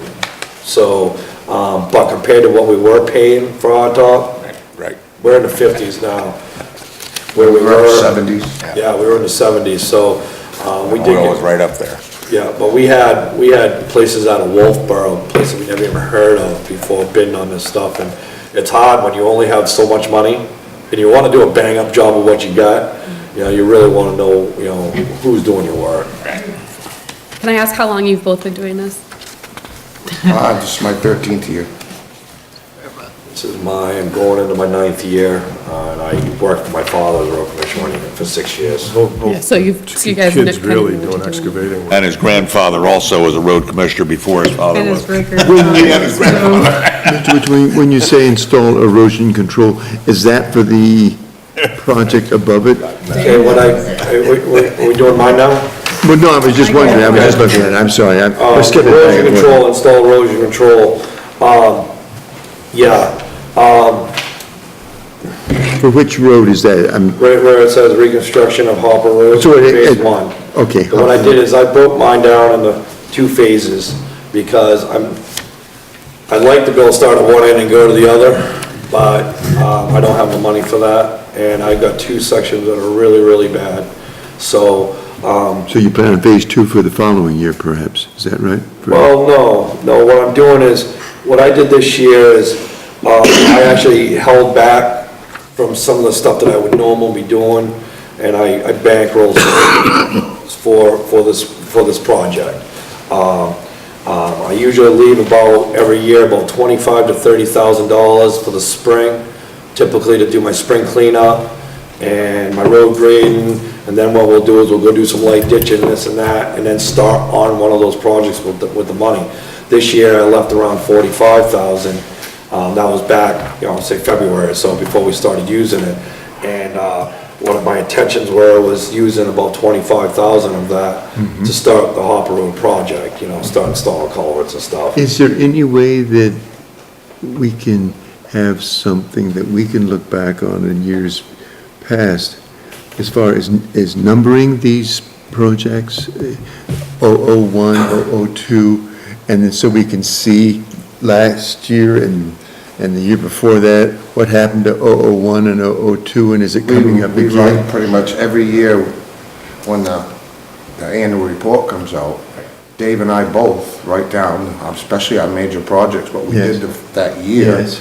And what our normal maintenance, what we did, and roughly if it was a bad winter or a good winter. Right. We write down what we did for every Summary in road. the report. We have. Well, we don't, I mean, I've probably done in the past, written down, how many feet, this and that, but, we don't write down the exact amount of culverts we put in, how many feet of culverts, kinda like what I did here. Yes. But when we do a major project Yeah. like that, we inspect every single culvert. We take out the big harmless trees or a stump that's bad or rocks and all that. We get all that back. And I understand that there are going to be things that come up that you had no realization was going to have to be dealt with. Well, a lot of that stuff. Yeah, I certainly a lot of the stuff, understand it is, but yeah, sometimes. What I'm sort of looking for is a system whereby whoever comes into this committee next year and the year after, that we could look at project 2017-1, 2017-2, and see if it's coming back. And you're saying that there's already a system? Well, there was. So it's not now? It's vanished. Okay, but is there some way that we can number these projects so that we can follow them year by year, or whoever comes I think what after you're us? better off doing to simplify it, 'cause Yeah. I'm not a computer guru or a bookkeeper. No, I understand that, But but, I think, it probably wouldn't be a real bad idea if you could file for each road. It could be. That's just as easy. Any way that we can File in the look file back cabinet, and you can follow pull up it. And say, we did this and that on the Hopper Road on major projects. For us to go, to file, a lot of, if you look at, our payrolls, if you look at the bottom of my payroll, each one of my payrolls say, okay, we ditched such and such on, God Road or something like that. Each payroll has a list of what we do. On a major project, I guess, if that was something that, they wanted, or the committee I wanted. mean, to let them say for example, a subcontractor comes in and doesn't do so good a job as you had wanted them to do. And so, say someone has come in as a subcontractor Yeah. and they didn't perform as you had expected them to do, Yeah. so that you have to do something in remediation the year after.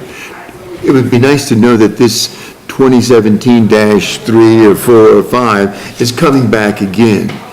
too soon for your criteria, too soon for our criteria, perhaps? You mean so you keep records of how many times the road's been worked on? Yeah, and so we could say, well, you know, this road project here of 2017-3, say 2014-3, and what is it doing coming up now again at 2014-3? The only, Some other system, it doesn't have to be that. well, no, like I said, you know, if you had a file for each road, you know, you could do that. And, I mean, at the end of the day, when it comes to like FEMA and stuff like that, I mean, that could be, useful, I guess.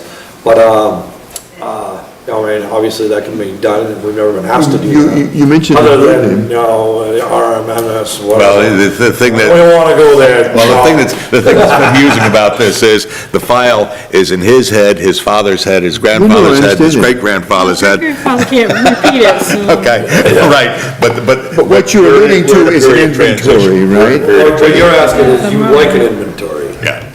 I think it's really, it would be a lot easier for us, not us, but this committee, whoever's on it next year and the year after, whatever, and the selectmen, whoever it is, to be able to follow these along. Yeah, I mean, What have you done, for example, with H Road? Well, the first 3 miles from 109 to someplace else was repaved. I mean, when you got a road that's in the shade, and you got a road that's in the sun all the time, no matter if you fix them even right, they're gonna react differently. That's understandable. So, I mean, It's so it's understandable. gonna change from year to year, depends on how cold it was that year. how much Understand snow that we got. too. So Understand. what is this paperwork, what is that gonna do? The paperwork's going to say, okay, this particular road should have lasted X number of months or years. And all of a sudden, it's not. And so the question is then, Well, what? that opens up a can of worms. I know where you're going with this, okay? This is the work of the road committee. Okay, we could go two different ways with this, okay? We can say, well, we'll use my roads all day. Okay, I just went and done Sanborn Road, okay? 10 years later, for some reason, that road is falling apart, and, you know, we look back and think, so Dave Winchell did that road, he must not have done a good job, okay? You can look at it that way, or you can look at it, well, they put 12 houses down that road, the logging companies went here and there, I mean, Exactly. every road. And it's built through a swamp. And the problem is this, and I don't know if I've emphasized this enough, is being under budgeted on the paving aspect of it, okay? We're fixing roads, we're not looking to redo this road in 20 years because we know we can't, okay? So what we're doing is we're doing the roads that are bad, and I even put a list of them. So I understand the inventory, I don't know whether or not, you know, like I said, the only, it would be great, I guess, for the next committee down the road, 10, 15 Yeah, years. it's not gonna be for us. I won't be It's not gonna be for there. us. Okay, so, to look back and say this road did this, and we did this and that, yeah, I could see that being a positive. Whether or not you could say, well, say Goose Pond Road, okay, Goose Pond's a really good example, that is a well-built road. From the start. Well-built road. Okay, that was built by the state back in the day. Part of Sanborn Road was built by the state. Okay. And those roads, we do them, probably won't be touched for a long time. But Milton Mills was built by the state too, and you can see what that is, so. But it was built on gravel. It was built on gravel up there, okay? That's another point. If, you know, I guess if you really want to get in depth, you can go down to Kenny's little chart and I'll tell you where the gravel, the glacial till and this and that is. But what I'm getting to is, each road is gonna last as long as what's underneath the road. Understand. So, one road may last 30 years, one road may last 15 years, okay? But an inventory, that would be something I would, They had an indulge in. inventory back apparently some 7 or 8 years ago, is that No, right? no, we didn't have an inventory. Didn't have an We inventory. had an inventory, but not what you're talking about. Okay. Okay, we're talking about the RSMS. I was a supporter of it until I took the class, which I've done. And what happened was, our road committee went out and they did an inventory. We also did the inventory of all the camp roads and everything else, but besides the point, we had people who weren't road construction worthy, they'd never done it, and they were all doing inventory of roads and, you know, the cracks in the roads, and of course they went to a state class, and so there's a crack in this road's bad, and this and that, so But at the end of the day, that it was put on a disc, it was on my computer, and then 2 years later, the disc disappears, they come to my computer, which had crashed and gone through the computer shop, and they couldn't, when what they pulled up wasn't compatible. This is all past history. It's all past history. It's probably best buried, right? And So there is no inventory that is available, is that correct? It'd have to be all the started. inventory that would be available would be the inventory that is on every week's payroll. Right. Right at the bottom of it, we put down, and each one of them, when we put down, we put the yards of gravel that we buy, where we put it. The only stuff that you're not gonna get much of an inventory on is if we're out doing like washouts, just going around hitting washouts, general maintenance. Okay. But, when we've done major projects, I you think the know, inventory of the disc was like traffic. Counts. There was a lot of traffic study on it too, Yeah, but it culverts. wasn't, It was location of culverts. It was more of a geographic Some are the description. condition of the road. and really the biggest problem, the RSMS, I went to the class for RSMS, what was it, 2010? Before that. No, I was elected in '09, so I think it was 10, Okay, maybe. okay? And that computer program has changed like 5 times. And everything that was done before wasn't compatible with the new one. Really? Okay. So, I know there's been a big push on doing this, and I've been that guy saying, we're wasting our time, because every time they change it, it's not compatible with what we had before. I mean, there's some towns that have hired people just for that program. So, what we're doing is, I think what we're doing is, we're picking the worst spots, we're fixing them. Now, tell me about the worst spots from a commissioner's point of view. I understand that's based on your experience and your knowledge. Yep. If people are calling night and day about a particular project, does that give it some impetus to get it done the next year, or? Well, it does to a point, I mean, In other words? the Hopper Road, I've got my complaints on it. Yeah. And, I tell them, I'm trying to get more money. Last year, I asked for a $30,000 increase in hot top so I could take that project. I didn't get it. So I didn't feel that I had enough money to start a project. It's like building a house, If you want to build a house, you put the foundation in, but if you have no money to cap it, what's the sense, So, what I did is I went up and I did a project up on Young's Ridge. I replaced the dam up there, and I paved that section out there to match from where I paved at one point to another point. Good job, too. Appreciate it. And what I did is I looked at it going, well, we'll cross our fingers, maybe next year get some more money, I'm gonna bankroll some money, and it's, so far, right now, what I bankrolled, I got close to $96,000. That's a good start on a $400,000 project. That's what I wanted to ask about. Can I interrupt you right here? Oh, boy. No, the question is, I'm looking at this and I mark it, this must be an error, because the fiscal year ending balance for your, is 96,900 and something. That's with my reserve from the year before added. Okay, The I was 53,000. just wondering. Because what it is, what you're looking at is I haven't spent, this fiscal year, I haven't spent all my paving. Okay, so we carried this because So we what I carried did- this at the last town meeting, okay? Yeah. After that discussion, Yeah. because I misunderstood what you guys were doing there, and I apologize for that, and I wanted to have a discussion, but I'll have it. I was, I'll have it private. and honestly, at the town meeting, I was more concerned on the general maintenance aspect of it. The paving Yeah. part, we never take the paving away, I mean, that's completely ridiculous. Yeah. But at this point in time, I've actually, taken a page out of Scott's book, and I bankrolled some money because I needed to. Okay. Because with the lack of funding that we're having. Right. I mean, I feel like I'm, beating a dead horse here. I don't know if that's a good way to put it. It's gonna be a dead horse soon. Every year I say Shapley's got $200,000 apiece for each road commissioner to pave their roads. And so when we sat down and we started doing our numbers, we don't wanna come in and scare the hell out of you, but we gotta come in with some sort of number. We gotta make an increase somewhere, eventually. I mean, as much as, the other departments, everybody's doing the same thing, but we've looked back and seen that And I think you've probably done the math. You look back at what we got back in fiscal year, was it 14, 15? It was a lot more than what we're asking now. So. There's no question in my mind that over the last 10 years, we have vastly underfunded, and there may have been some good reason for doing that when We the did it price of one year with paving no went up real pavement. The high. first Right, year I was right. road commissioner, there was no pavement at all. Yeah, first, when the price went through the roof for paving, it's probably but. That didn't but help. No, but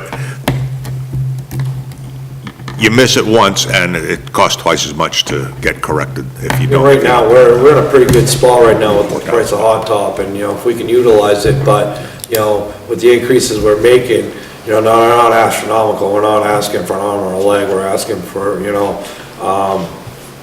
to improve what we can do. So this $97,000 here, I can scratch out where I have marked, this must be an error? Is that what you're telling me? It's just your. Because there was a carryover. It's something, That's 2 years, if you look it's at something you it. don't like to see. Carry over. That's something you don't like to see. Well, It's a reserve carried forward, you hate those, and you fight about them every time they're brought up. Be We're careful of the almost term at the reserve. point where you almost have to do that, I understand. Because a lot of the times what will happen is, say, when you go in on a project and you have the guy tell you he's gonna give you rough tonnage. Yeah. You don't know exactly how many tons. When you're shimming, Right. one spot, one crowd on the road, you'll have a 5-inch dip here and Yeah. a 3-inch there, so you're not, it's an average. So what I do, I'm not going over that line item, whatever I do. So what I'm gonna do is I'm gonna hold back a little bit to cover myself, but I don't wanna lose that money. So we roll it over. And, I forget right off the top of my head what the rollover was for 2015, 16, is that that was the year before? But. I don't it was- But, there wasn't enough money left after I did that one project to go do another one. I understand that. So, this system works as long as there's trust from the selectmen, the finance committee, and the people of Acton, it works. And we don't like asking the town of Acton for any more money that we have to. All right, I just wanted to get clear in my mind, because I didn't understand, after Scott got done explaining at town meeting last year, and what was actually happening there, I didn't understand it until he explained that at town meeting, so I do now, thank you. Do we have other questions? Do we have other questions? I think my question would be, I have been very vociferous about all of this, but it seems to me that as far as Warrant and Finance is concerned, it's not a vendetta against anybody. However, we can't just give block grants. It doesn't seem to me that we're doing our job if we don't have some of the information Well, like you put down Your job here. should be meeting 3 months before we are now. Right. Right, Okay. right. Asking us what we're gonna be doing. Exactly. So Asking us for the numbers. system is screwed up here Yeah. at this point But also. At the same time, I know what you wanna do, okay, you wanna see a line item for this, line item for that. Not necessarily. If you have a project that you know because of calls, When we get because to of you. condition of roads, because of 800 cars a day travel on or whatever, and you pick a project, that's cool. And put it down, you're gonna make a project from here to there on such and such a road, and this is what you're gonna do on the road. That's all that's needed. But just to say for summer paving, $92,000, legally, I would worry about honestly going to jail. No, I don't think you gotta worry about Well, that. it's malfeasance if we don't have accountability as to what you're doing. You got accountability, you know where you get the accountability? Accountability, The selectmen sign our payroll, and each one, everything is documented, what we did, that's accountability. Okay? Now, the town of Acton, okay, the town of Acton, at town meeting, and at the election booth, puts us in charge of making those decisions. That's correct. Okay? We decide what material goes where, what roads get done. Every year, they decide, every 3 years, they decide whether or not Scott and I are capable of this job, and so far, they voted us in. You answer to the people, And that's we've gone correct. through a bunch of finance committees, a bunch of selectmen, and at the end of the day, we've never had one of them come and say, well, you know what? I don't know why did that cost that much? Because you know what? Town of Acton put the trust in us. That's And we put correct. our guys to work, we work them, and we get our jobs done. And you know, at the end of the day, micromanaging our job is gonna only do one thing. It's not a gonna cost- micromanage. It's when we- micromanaging. No, sir, when we ask you, look, you want $92,000 for the summer to do paving and Yeah. also other things, just list them. Yeah. These are the 5 things that we're gonna do this summer. Yeah. That's not Typically, what we do micromanagement. is We're at town asking meeting, we you, get up and tell everybody, you know, because that's the first question comes up. What are your projects this year? We get up and we tell everybody. so put them on paper, so we'll have something too. We can say, fine, here's your 92,000, but just to say, Well, I mean, it's summer not the projects. finances, I mean, you guys are gonna do your vote, that's fine and all that.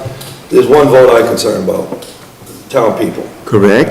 Now, appeasing you, this is what I've done. Not personally I hope- appeasing me, I am simply saying, I don't think it's unreasonable, nor is it. Oh, no, and I'm not saying it's unreasonable. I have a question. This is all just a process, I mean, It's a process it's all to, just moving forward, so it's all still being explained, and Yep. at town floor, it will be explained, and any questions that come up, it's all, If somebody has a road that they, there's so many variables in roads, we're not saying that you have to do a road that we've asked for, we're not saying. Oh, no, I mean- All we're saying is that you need to put down that these are the projects you're gonna do, and if you're unable to do them because of a horrible storm, or we get 8 it puts a million. lot of not liability is a tough one to use, but it puts a lot on us. When you make a list, a wish list, and you're not able to accomplish half of them, okay? Like, if you look at mine, flip my page over, okay? At the back of it, okay, what I did is I gave you a wish list. And what I've done here is, I'll give you the Buzzell Road, reconstruction, all the way down through there. future projects. Future projects. Now, a smart businessman, okay, would have taken these numbers and doubled them, okay? And I would have scared the hell out of all of you, okay? Then you come back And then and I say, go, "Oh, look, guess you're what? I only can giving me save you." $90-some thousand, what are you doing to me? But no, what I did is I threw some numbers down, some rough ideas. What I'm afraid of is, and by doing this, okay, you're gonna, not you, but a committee could come back and say, well, gee, 2 years ago, you said it was only gonna be 110, and I'm gonna ask for 200. So what I'm worried about is the accountability part on my part of it. It's like, okay, you're not doing your part, because you're putting down these projects you're gonna do and you don't do them. Even if you don't do them, if you have a list here, I don't made think, you one for 5 I don't think years. anybody would expect that all of these are gonna be done. Yeah. It may, as I said, you find a bigger project actually than what you had originally estimated, or something bad happens with the weather and all the money has to go to something else, that's understood. Well, I mean, this is just something there I thought would enlighten this is- you. this is I mean, this very- isn't half of them, but I No, but this took is the the way- worst ones that I Yeah, could see. okay. And as you see when I did Lebanon Road, right? Yep. I just said completely reconstruct, okay? Because 200,000. that right there, nobody knows what we're gonna get into.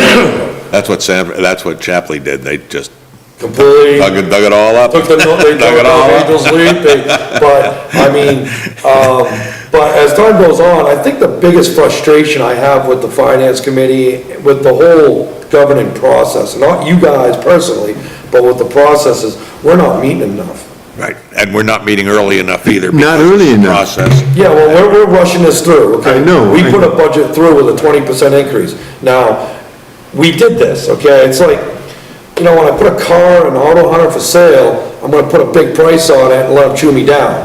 We used to- okay? we used to We start didn't have talking that right after the opportunity years. here at all. We used to- We went in 20%. We had, with our general maintenance and our paving, that's necessary. But we also went on our salt and our sand and everything else, where we could have made some cuts. It would have looked good on paper, yeah, we did the averages, you know, we're still lower than we should be, but we didn't have that opportunity. And I think by having these meetings months prior, We used to start right after the first of the year. And We'd be meeting in January, starting just to sort through and see where people were in Talking terms of. and meeting Yeah, and right. meeting. And that's a disservice to us and any other department, because, you know, we had our meeting last Saturday, and we didn't do this, felt like we got a little bit bombarded there with, you know, where's your stuff? And, so, you know, I think Scott and I have, you know, done our part, and, we're trying to give an idea of, we do these projects, I get people call all the time. I get some really crazy calls. But, you also gotta look, at the overall picture. Everybody wants their road, so you do 90 miles an hour on. Not me. Everybody wants road straight. They do Not mine. everybody, but some people like yourself. Okay? I fought Gordon for years, he kept telling, I'm If gonna we do the can't road. get any I said, I don't want you to do it, I want you to do it. How can you ask for more services? You can't. And, at some point in time, we may look at stuff like that, but until these line items go up to, because, that's why we made the list of what we do, how much everything roughly costs. If you start pulling, 10,000 out of this line and 10,000 out of that line, well, that's shrinking other line items. So, the unfortunate part about our job, it's a little different than, like a school budget where, you have so many days a year you work. They get paid this much an hour, this and that. Our hours range so, different from what every other department in the town does. And it's worked. It's worked. And, the thing is about the way we're doing our roads now, okay? There's disadvantages and there's advantages. I'm the only one in this room that's worked for an actual highway department. I was the assistant supervisor in Wakefield, okay? They're a full-time highway department. You don't want to see numbers like that in Acton, okay? The numbers that they were running just for their health insurance and stuff like that it was over $350,000 just for payroll, insurance, and retirement. What are we asking, $600,000 for everything? A little over? They're gonna buy out. So, what we're doing here is we're trying to make these numbers work. And, we're doing it on, and you remember, we don't get paid for a lot of, like this year, I spent 4 hours yesterday doing research. Yeah, it looks like you And worked don't count hard. the hour and a half I did walking, cut culverts. Which brings up the second thing, and that is that you had asked for a stipend this year, and I'm not against getting a stipend.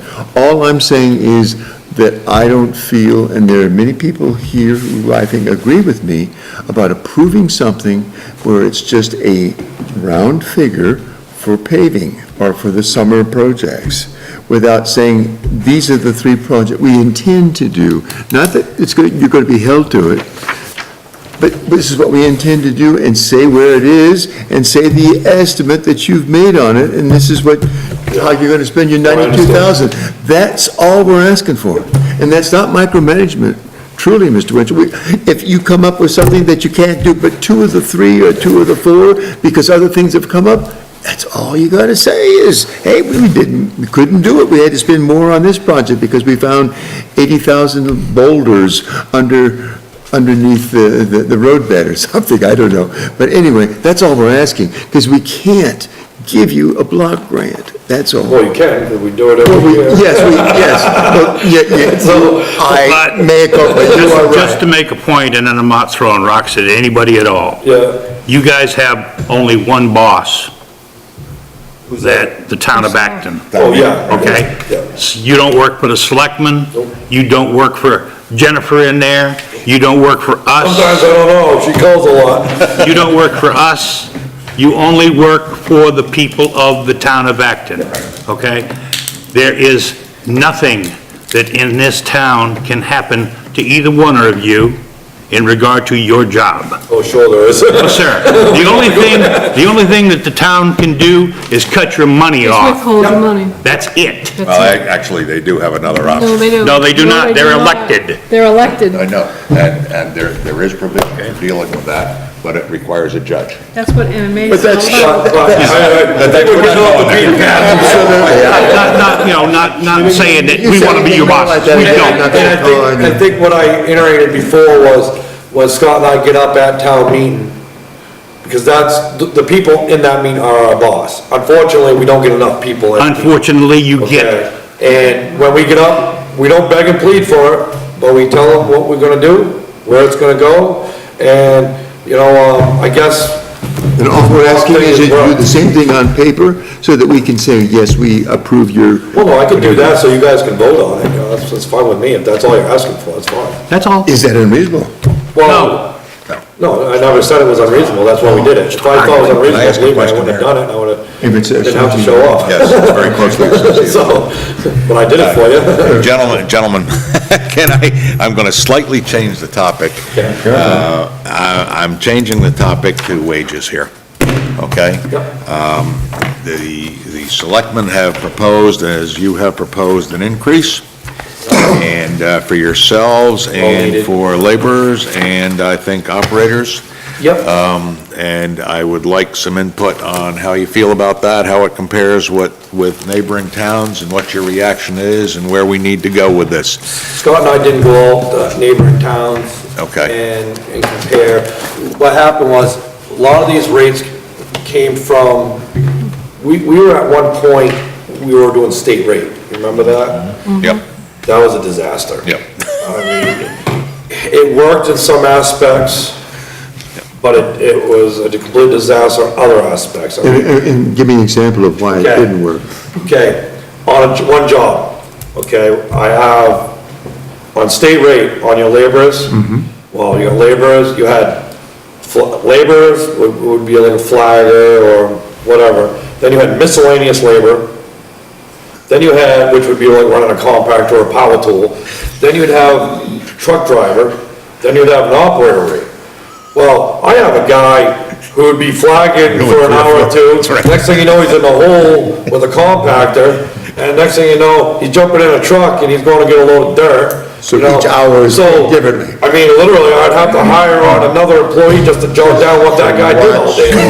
You need a specialist, Bill, when you're digging holes. See, and the state, waving the flags and state, stuff. okay, the state can do that because that guy's union and he's doing that job only. And that's it. Okay, Yes. we're a little different, so understand. the rates were, they didn't have rates for half the stuff. I mean, they didn't even have a rate for a one-ton, okay? So they might now, because I think they got a couple, but, you know, the rates were all over the board, and some of them worked, some of them didn't, like a 10-wheelers, a 6-wheelers, they all worked, so we kind of went by those, but over time, these rates, I think the only rate change we've had in that whole list right there was 2 or 3 years ago, we went up on the 6-wheeler plow truck, $4.50 I think an hour. we didn't even have a rate for that. Oh, no, we did, but we were paying $4.50 a gallon for fuel that year, so we went up $4.50, at least pay for 1 gallon of fuel. It was still not enough, but like I said before, what we do is we try not to bombard you with huge numbers. So when Scott and I sat down with these numbers, you know, Scott had a great point. You look at the attachment rate. Do you have last year's and this year's? Yeah, Okay, if you look at it, there's a big increase Yeah. on that line item. $1.50 to $10. Okay, I'm gonna explain to you why. Okay, his Harley rake and his sweeper and his skid steer is $10,000. Okay? You're gonna get paid $1.25 an hour for a $10,000 attachment? It didn't make sense. But you can get $1.20, it's the same money for a York rake you just bought for $500 on the side of the road. So that's why, if you look up, we went mowing, we changed the mowing rate to a different rate with an attachment, like a York rake. A power attachment, they get huge money for this stuff, and we have to maintain this stuff. My sweeper, once a year, you gotta do all the bearings, everything on the thing, that costs money. And when you get $1.25 an hour for it, that's not even worth putting on the back of your tractor. So, so the wear and tear and replacement of this stuff, are at my excavator, the 40,000 pound machine. Do you see the rate on that? Can you tell me what that is, I Tom? didn't actually look at it, wait a minute, 9765. Okay, Yeah, try to that's find a proposed. 20-ton excavator, 40,000 pound machine for $100 an hour. Yeah, yeah. Good luck. Yeah. You know, so being out there, I mean, when I bought that machine, I paid over $120-some thousand for that machine. I gotta be able to replace that someday. Yep. And I can't work it for free, same idea with him. I just ordered a new set of tracks for my excavator. Like, Can't let it doesn't, sit. you don't give those babies away. Can't let it So sit. at the end of the day, we had to look at those numbers and, you know, the plowing, if you look at the plowing rates, those rates aren't even enough, but we're put in what we think we can live with. I mean, you could go 60, 70 miles from here and they're double what those are. Right, You know? right. And where they're running the same trucks as we are, and Let's go back to wages, though. That was the top of my priority, waiting back till the middle of winter. when I was 118 to talking about 22 Yeah. for a CDL driver. that. Yep, an operator. yep, We didn't increase the 11 to 18 because we got all sorts of different type of help, more Yep, experience, yep, this yep, and that, what their yep, knowledge is. yep. David and I went up roughly a little over $5. Yep. We haven't gotten a raise in 8 years. 8 years. 8 years. 8 years. 8 years, I know. I looked at that rate that Scott and I asking for, it looks huge. Yeah. It's not. Yeah, I know, I I mean, understand.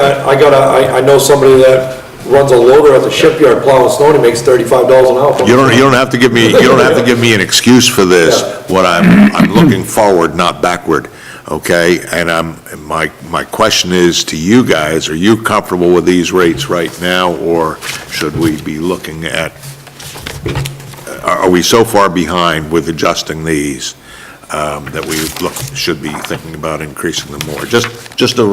No, I think- they're not way out of line, or are they way out of I think line? the stipend would help justify all the work we do without getting paid. I mean, and I tried to get paid holidays, like the major ones, for the crew. The selectmen took that out.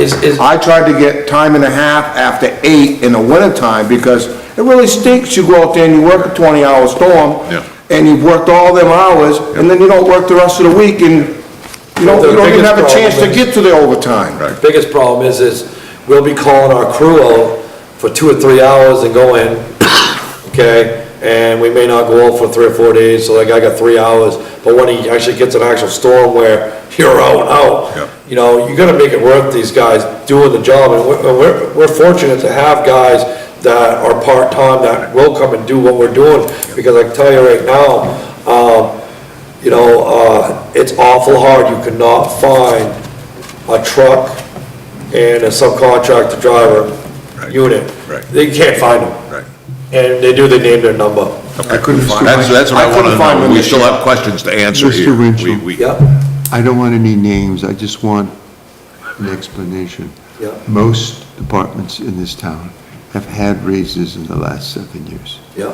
Why is it, do you think, that something as important as roads have not been increased? Because every year that we go in, they tell us flatline budget. We pass budgets in, they just put what they feel is right, I guess. We've done our job, we put in our budgets. Every year. And then something else like this one here. I That's think why- the budget we passed in, that is there, that line item there, Some that's. years their budgets don't make it to the people. But I don't know, I'm sorry about that, Jim. Okay. I don't know if that budget, I don't know, I'm sorry, I didn't bring my whole packet, I wish I had.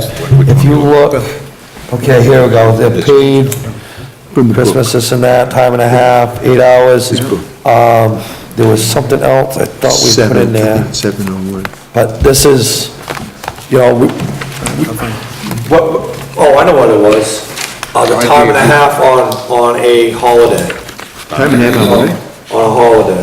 If we're gonna have a guy come in and work on a holiday, everybody in New Year's wants to be at the pond shed, with their buddies. And, Really? I'm not, I'm sitting at home, but, if it's snowing, and so are those guys. And, I don't think it would be out of the realm of being realistic to say that it's worth somebody to get paid time and a half on a holiday.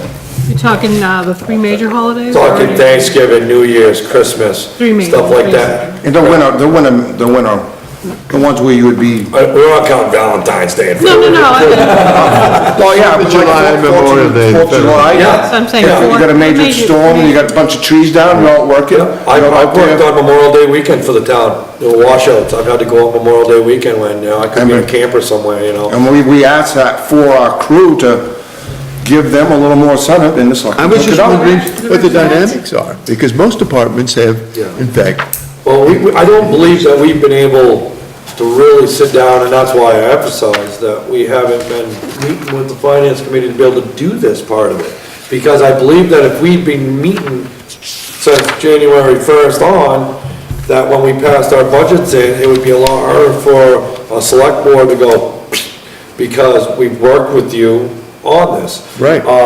Now, on the wages, one thing that I do want to point out, that we went from 18, I believe, to 22. Yeah. Oop, thank you. On the CDL. CDL drivers, CDL operators. operating CDL drivers, what we've done, the one reason why we did that is, for instance, I've got a guy that used to be road commissioner in town for 6 years, works for me, that is getting paid the top rate $18 an hour. He's getting paid the same as a truck driver that been working 2 years. Like your father? Yeah, my dad. Okay, he's worth way more than the $22 an hour, but, you gotta stop somewhere. Yeah. Fortunately, a lot of the times he's running his piece of equipment, it makes it worth it. He couldn't go and work for $18 an hour for the town of Acton with his qualifications. I wouldn't do that to him. But we had to make it fair, especially with some of the guys he's got, that's been with him for quite a while. And the thing is too is, the CDL drivers, there's a lot of responsibility on them. We're in a drug pool and this and that, we gotta go do this, we gotta do that. There's a lot more responsibility we have to at least pay for. I don't have a problem with any of these rates. And I think we went over just about everything else. These rates have come down from Augusta, is that right, as suggested? No. No? No, what I was saying, talking about before, the state rates. Yes. We originally back, 2010, Yeah, they're on there, I yeah. think it was 2010, we went to state rate. Actually, 09, year I come in, it was 09, they went to state rate. And what we had done is we picked parts and pieces of it, when we decided this is not working, okay? And what we did is we picked out what we thought did. Yes, We reverted back to what the old one was. we put it together. Yeah, and, of course, like I said, like, the multi-use tractor, where is that here? Right here, the multi-use tractor, there's no rate for the state rate, they don't recognize that piece of equipment. So, that was being underpaid. It's a $70,000 piece of equipment. Every 1,000 hours, you gotta put, $5,000-6,000 of tracks on it, So, we looked at this stuff here, and, we had to make a rate up. We did put a rate in for a tri-axle dump truck. We never had that rate in there before. And, on a project like the Hopper Road project, we may be hauling in, 1,000 yards of gravel. That's when you call out, you get trucks, big trucks, where hire as many as you can to make their job go as fast as possible. We needed a rate for that. Other than that, we can go out subcontract out, nothing saying we can't, but we felt that there should be a rate for that. And, everything else, at that point in time, we did contact other towns. With Chapley, it was easy. My father was road commissioner over there. I got his stuff, and looked at what they had. I know all the road commissioners in the area, and, I go over and I get their prices. We don't want to be outrageous. We want to be in the budget, but at the same time, we had to make some adjustments on this badly. I have one other question. That is, the three bridges, the canal, the Milton Mills Bracket Bridge, and Hopper Bridge. Much of that is not our responsibility as a town, except I've been told Hopper Bridge is ours. Is that right? No, it's not. It's not, okay. It's not. Well, what I do some maintenance on it. I went to the bridge course and, we looked underneath bridges, I tell you how to clean it and stuff. And what I do every year is I'll go down and have my guys, like today, they went down with I have a 900-gallon water tank with a pump on it. We spray off all the sand and stuff on it, so the salt that sand doesn't erode the bridge. We do minor maintenance on it, but I'm not really allowed to do any major maintenance on it unless the state engineer tells me I can. Understand. But so, let me ask you this. I assume that the categorization of the state of the bridge has some alphabetic A, B, C, it's a C. I don't believe that's the It's case. a D bridge. Tell me about what that is. For example, the canal bridge, the town just got a letter. Yeah. I haven't seen it, but it says that for Class C, that it's acceptable, and yet. Oh, yeah, you're talking about, well, because that's a posted bridge, Right. okay? Okay. Classification goes by the What can we posting and do? everything else. I mean, do you all send a letter to the DOT? DOT does that themselves. It's their responsibility. They have their Understand, but engineers. do we keep bugging them on a routine basis where we'd Yeah. like you to have an assessment of this, we'll be happy to meet with you. This is a bridge that is now down to one lane, The thing with Canal Bridge, You talking though, about canal, which one you talking about? any of them. just- Oh. Well, the only bridges that we're responsible is, well, we're not even responsible, but that we'd have anything to do with would be Canal and Hopper. We have nothing to do with the other two bridges. Bracket, Those are bracket. state roads. So do we bug them? Do you send? come every year, though. Well, No, they about come every 2 years. but in the case of this other one, they just gave us that we're great for a grade C, but you can. Pass. For a grade C, but that means you. Mr. Williams, I've been through this for What 8 are we years doing to now. bug them? Because you're right, it's not our responsibility, but isn't it our responsibility to bug them? Yeah, Tom knows how to make those calls. Yeah. But, You're the big caller, the yeah. problem is It's all on my this, shoulders. if the state comes down, like I told you on Saturday, I actually had the state come down, because we had a citizen in town, went to a class, and she became a bridge engineer. And so I had the actual engineer come down to tell me this bridge is fine, because obviously it was a concern, and it made it a concern through the whole selectman's office and everybody else, so I had him come down, and he said there's nothing wrong with it. So, you're an engineer, I'm not gonna tell you how to do your job. If he tells me that bridge is fine, I'm staying away from that bridge.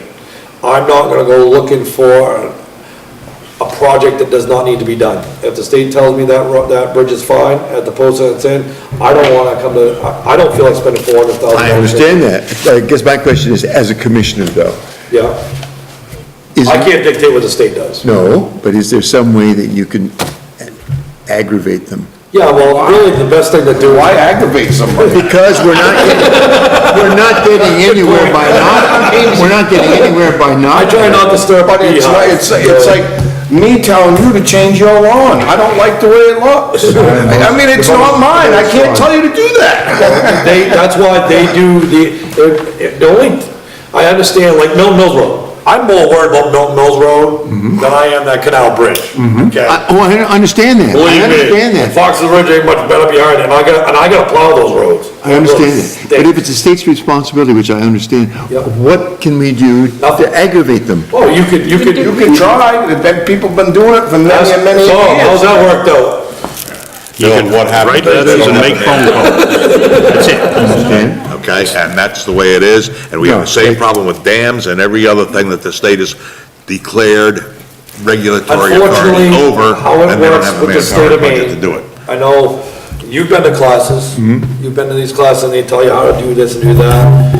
It's great when they tell you, but they don't practice what they preach, okay? At the same time, the only time anything ever gets done by the state, unless you are Route 1, Route 9, major tourist attraction, they get their little traffic counters and they'll pave Route 9 10 times before they hit 109, Right. okay, because of their traffic counters. Sure. That's why I don't agree with that part, but what ends up happening is this, something bad has to happen before they get involved, unfortunately. So, fortunately, I mean, I don't wanna see anybody get hurt, I don't believe there's an issue.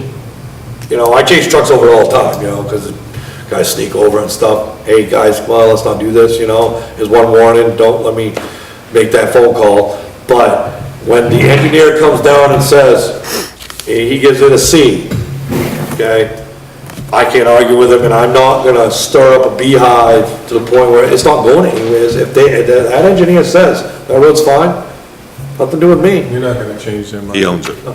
oh, that's, So, they own it. so far, unfortunately, I don't, these bridges are working. It does stink that we have a posted bridge over there. That bridge is only posted for one reason. Because when you tell an engineer, right, Tom, how can we make this last 100 years? that's what you do, you post it. Right, exactly, Okay? because it You cover your deteriorates over tail. time, getting beat on. Okay. And the more Exactly. load you put over it, the faster it's gonna deteriorate. Exactly. Yeah. And so when that question is asked, it's easy to say, okay, here's my recommendation. You want this to last forever? Fine, you know? But my biggest concern, if I was anybody, well, I guess I am, but, I would be right now pushing to get the Milton Mills Road fixed. That would be my main objective as a citizen of the town of Acton. I call up all the time. And I know a And- lot of people on our road that call constantly, and they get the same answer everybody else does, well, we're working on it, we're And thinking matter of fact, I about it. went to a meeting back, 3-4 years ago, when they were actually talking about giving the road back. Okay? Remember this one? Which Panic. for me, that's great. That's job security. I mean, really, Okay? really, the town owns the road. Right. But it's a state aid, State aid gives us road, right. aid to it. No, so we're No, on, so they the way own the road, around. we don't get any state aid. Right. No, It is. but they the town own it. owns it. But we don't get paid for plowing or anything like that. But the problem is I went to this meeting, LePage was trying to offload some of these secondary roads, these secondary connectors as they call them. And I get a call from the select, because I got the I'm the one of the 2 state aid roads, so I get sent down to the York County Commissioners and get to sit there and, go over these roads. And there are other towns that are having the same issues, is like, Lebanon had a couple state aids, and, you're gonna dump this road in our lap. Because, honestly, that road there, you a couple $1 million to fix it right, but come to find out, they can't do that to us. Because what happens is, the only people they can do that to are large towns like Sanford, Bedford, Okay. Saco, because they're part of a compact. Okay. You have to have over So many 10,000 residents, I Yeah, think. full-time residents. Full-time residents. Residents. Other than that, that would be a hardship for the town, so, but like I told you before, there's options. We can go on a 50/50, but anytime we deal with the state, everything costs 3 times as much as it should. So, myself, I've said this quite a bit, is really the only way you're gonna get Milton Mills Road to do anything, they're supposed to do some. We've seen what they've done in the past, it's kinda laughable, but, Dynamite. I mean, I peeled up probably, oh boy, I peeled up half the hot dog they put down plowing this year, but, it's petitioning. The problem Sons is of that petitions, road that's is the- loaded with ledge, and the only way to get rid of ledge is what? Blow it. Is blow it up. And that's part of the problem, they don't wanna blow it up. Well, there's other And there's other problems. issues too. There's other But issues. it's like me in the winter. Do I take Milton Mills Road to go to Sanford? Do I take Lebanon Road or Fox's Ridge to go to Sanford, or do I take the Hopper? It all depends upon where I wanna go, because all the roads down our way just, the But when it comes to the state issues, like the bridges, our roads, awful. I think if I was a citizen, or if I was a selectman can send a letter. Okay. They can send a They have letter, a little bit more. yeah, they could, well. It's gonna have the same effect as Dave called it. It will have no effect. It's only 49 cents. You have to remember how many bridges are in existence within this state. That the And secondary states, connectors. exactly. You know, I mean- So they're only gonna do what they have to do when they have to do it. And New Hampshire can do like they did to Lebanon, they shut down that bridge, they They still did. haven't repaired it, and that's New Hampshire's control. Yeah, that bridge there was, yeah. Which one is that? The bracket? By the Mighty Joe Campground over Yeah. on Three Ponds. Oh, okay. And that's why, that was a wooden bridge. Yeah, but they closed, Well, it that doesn't one's a matter, they dump still truck. closed Not a it good down. idea. But there was no weight limit, but, I have one last administrative question to ask you. In the future, is it possible that the 2 commissioners can get together and have the same format? It would be a lot easier to look at the same format for District 1 and District 2. for what? For what you present to us. For what you present to this committee every year. And I'm not gonna be on the committee, so it doesn't make any difference to me, but it would make it a lot easier, and people would be a lot less aggravated if they could compare 1 and 2 together, and there's no way. I you don't can wanna do it. aggravate you, but, No, but there's just no way to do it when you have two different forms. I mean, If you guys I can know get you're a together- smart guy, you can read that, I mean. If you guys, I can read it, but I have to look for where it is on the other one. Yeah, I mean. Can you not go ahead and try to get a uniformity of it? Oh, I think we talked about micromanaging before. That's not micromanaging, that's ask, that I mean, is. that's a simple request, I'm sure that, you know, we Oh, can come give on, it to Michelle. and put it on. if you're gonna get a stipend, if you're gonna get a Just have to put a jab in stipend, there, you if you're know? gonna get a stipend, isn't it not unreasonable to ask that you guys do the same thing? Oh, wow, that's, It's getting late, Bill. Bill. that's a loaded Maybe you should make question a right form. there. The stipend we're asking for, I mean, if our paperwork is different, that's easily corrected. I mean, we went to the same payroll system, we were different for a while, we're the same payroll system. But the way we write up our budgets, I mean, this was last minute. Right. I understand that. Typically- I understand that, and I appreciate it. But the All I'm stipend- asking is, in the I future, know, is I'm it answering possible? it for you. So, Maybe. but, Yeah. you know, typically, you know, if we want to do something like that, all we have to do, we could draw that down, and Michelle is very good. She's great. You know, when we need something, she makes us up packets, and, you know, we could give her some, heads up, but, I mean, obviously, if you want the same format, I mean, she can do that for you. For us to do that, we'd have to sit on the same computer, if he has Word and I have Excel, and, you know, I mean, we don't have a computer in here, and obviously, the stipend we're asking for is, you know, not, for that, we're talking a range of stuff that we do, and the paperwork is probably not the priority Right, we're it's- asking that for. that stipend, what we're asking for, we should have been getting a long time ago. It's not for All I'm asking is a it committee to say, possible? well, you're getting a stipend now, you should be doing it this way, you should be doing it this way, you should be doing this now. No, We no, want you to do this because we're paying you. No, that's not what the stipend is I'm for. sorry, that's. I mean, but, I guess, well, when you ask a question. When you have two commissioners- Answer this, Mr. Williams. When you have two commissioners, Yeah. all I'm saying is, have it on the same form. You can get together, or we can put a form together and say, is this what you need?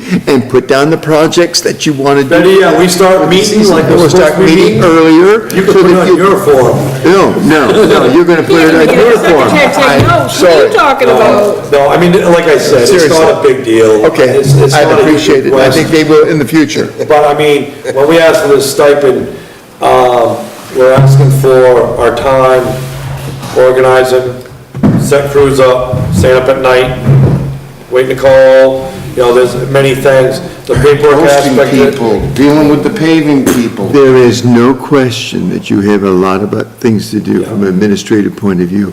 All I'm asking is, make it also easy for us to see what you've done. And thank you, and maybe sometime in the future, you're gonna have an increase in your department. I'm surprised that after 7 years, nothing has gone up with your department. And I don't know the reasons for it, and frankly, I don't want to know the reasons for it. Okay, whether there's politics involved on it or not, I don't know. Well, no, I mean, I'm a taxpayer, I own 2 pieces of property in town, I hate paying my taxes. Yeah. So, you know, when a selectman, of course, you know, everything's political, I'm not, No, well, you know, we all know that. No but names at the or end of the day- anything. No, No names but what or I'm saying is, at the end of the day, when you are doing your budgets, nobody wants to see, you know, a tax rate go from 11 to 15. Right. No, nobody wants to see that. But the problem is when you're doing budgets, we got how many departments? Four departments? I don't know, something like that, okay? Well, never mind. Every department wants an increase, they always do. But it's very easy to go to the road budget and say flat line. Because, and you know, maybe Mr. Williams, you got a point. You know, maybe we start line item this stuff a little bit. Maybe we can say, well, you know, we need more money. I don't know. But I don't even think that'll work, but. Just the fact that you go back 3 or 4 years, fiscal years, Yeah. and it's staying the same, obviously. It's not the same. It's not the same, It's less, yes. it's less. And then You're we're getting less and less every year. Yeah, Less If and less it's, and expecting more if the and more. number stays the same. See, some years, they've submitted their budgets that the selectmen haven't put forward. I've been told that too, and that's, I mean. That could As I explain- said, roads are the most important thing after fire and rescue that I can see. And of course, the school board is separate on that, but everyone uses the roads, and everyone wants to You're make not sure. actually voting that- on the With snow- budget that they want to put forward. It explains why they haven't kept. I've always been under the understanding, and I don't want to step on the selectmen. No, I'm asking for no names or No, groups. I'm not using any names either. But, the problem is Scott and I are elected officials. Yes, Okay, we're different than the fire chief. Right, I understand that. And those departments, okay, they're hired by the selectmen. So so there's a couple different ways you can look at, well, the problems we're having is, we're elected, when we submit a budget, okay, from what my understanding is the selectmen's job to vote yea or nay on it. They can put a recommendation. Selectmen never voted, never made a They recommendation. can if they want. They can if they want to. And the finance committee could say yea or nay. They have to. Same thing, they can make a recommendation. Being elected officials, by having another elected official tell you what you're allowed to do Right. is damaging to the elected official who's trying to keep his job, okay? And so, at town floors where that decision's made, and that's when you have a choice to, reduce the number, you can't enlarge it. You can't enlarge, but you can reduce So, it. but, I mean, I understand what the selectmen are doing, I'm not gonna crap on them. I understand they're trying to keep the tax rate manageable. I hear there's large increases all over the board. So, and that's why we're trying to, you know, we wanna work with the finance committee to a point where, but we do feel a little shafted by what we presented, what we didn't get put in front of you guys. That's possible, but I think that, again, without repeating myself, the format's important too. And What? the format of what is being presented is important too. Yeah. And we can't give $92,000 for summer work. Well, you can, No, every year. no, it's wrong. Well, no. He He just not means doing for the it. term. So He there's just no- means for the term. We're not doing our duty if we say, here's Well, no, I $92,000. mean, Mr. Williams, With what you're you want. fine, you can ask us these questions. And it ought to be in writing. It ought You to ask be for in writing. that, we put it in writing, maybe not to the The way you specific. did it, as far as I'm concerned, is acceptable. Okay, that's fine, that's It's better good. than I thought you guys were gonna do, to be honest, when you guys left here What do last you think time. we're I coming thought you with were the- gonna but do the pen nothing. opens, there you go, you know, but, no, I mean, I try to indulge you in what you want, This was fine. That was great. This is perfect. and, Well, it's almost, because now you want them to sing. If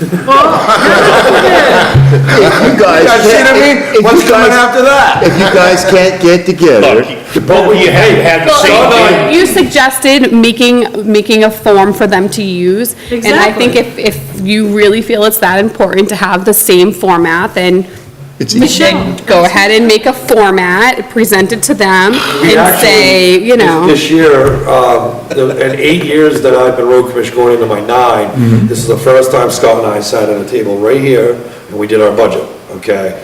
And we actually, we put it on one sheet. Our budget came on one sheet, okay, with both our budgets on it. Oh, 2 sheets, but Well, yeah, but it came with, you know. they're the same exact same. You know, but we did them together, and when we presented them, they were on the same letterhead. District 1, District 2, da-da-da-da-da. I understand, you know, that, I believe, made it easier for the selectmen to look at it, because we do believe it's, you know, it is kind of hard for a district to do other stuff. That's why we tried to do this together this year, which, like I said, was a first. And I believe it worked well.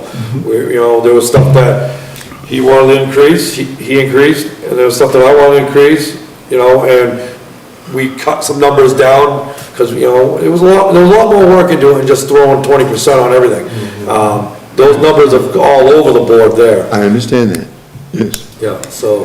But we've gone overboard, and we appreciate your time. Does anybody else have any last questions? No, like I said, I really appreciate what they did. Becky, you drive the Gentlemen, same colored I truck. appreciate it very much. Thank you. We do drive the same color truck, Thank No, you. I'm talking your work trucks. so. Thank One you. of you you's very much, probably a Mr. Lincoln. GMC and the other one's probably a damn Chevy. Yeah, but David, you guys will know next year if any of us are, what you're getting, what they're looking for, basically the same format and same what you guys got. At least next year you'll be kind of ahead of the deal. Well, Hopefully we'll be hopefully we more can out. do this on a more often basis. In other words, not last minute, you know, Yeah, this last minute stuff, Stefan. Yeah. last minute shit's. I've been talking about this pardon for my 3 French, years. Sucks. Pushing on this issue. Yes, we're still recording. Yes, David. Thank you, gentlemen. Thank you. We Bye, appreciate Scott. you Bye, coming, David. thank you. And I'll probably hear about it. It's all right. Okay, I don't care. now we're gonna do some voting, ladies and gentlemen. Good night now, thank you. Good night. You guys are voting. We're gonna do some voting. This should be pretty quick, right? Yes, I hope so, God, I hope so. Everyone has a copy of it. These I will three pages, down. these 3 pages are simply put down as to what the agency requested. Because it's a different The- cost than what we've got. Committee here can put down what we think is appropriate, and then the Board of Selectmen will put down what they think is important, and all of that will be given to the voters to say which, or if any, of the suggestions by Warrant and Finance or by the Board of Selectmen is what they want to do. They can do, they can't go up, but they can go down. So, if I might go ahead and start, if I may please, we're on Article 44. To see if the town will vote to raise Make a and motion to waive the appropriate readings. $1,600 for donations to York County Community Action as requested by the agency. Point of order, Mr. Chairman. There was a motion made and seconded. No, there wasn't a motion made because Go through. I did not Oh. address anybody. I was reading what it was for the television. Now, Okay. we're open for motions. I make a motion that we waive the reading Ma'am? of the articles. Of Articles 44 through, whatever we got. 65. You want to do all of them? We want to waive the readings of all of them. They know what they're going on, and we know what's Okay. happening. Is there a second to that motion? He already seconded. This is Okay, there's a motion Did it become- that we don't read them. We're just going to go down in silence and Make our record. make our recommendation. All in favor of that modus operandi? Any opposition? Okay. Article 44, requested $1,600. We've got that as fine. Yes, we do, on our original thing. Do I hear a motion? Motion to recommend $1,600. Is there a second? Second. Any further discussion? I hope not. We've discussed it enough. All in favor, say aye. Aye. Or raise your hand. Any opposition? So we have 6 yes and 0 no. Must be in here too. And the man sitting to my left. Okay? The next one is for $1,000 for home health visiting nurses. Motion, we recommend $1,000. Is that the main healthcare? That's home, that's. That's, they jumbled it. Main healthcare? Third from the bottom. Oh, yeah. I'm sorry. Visiting nurses, yes. Yes, main healthcare, $1,000. Right. Okay, do I hear a motion? I just made one. Made one second. Second.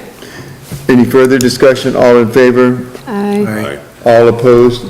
So that vote is 6 yes and 0 no.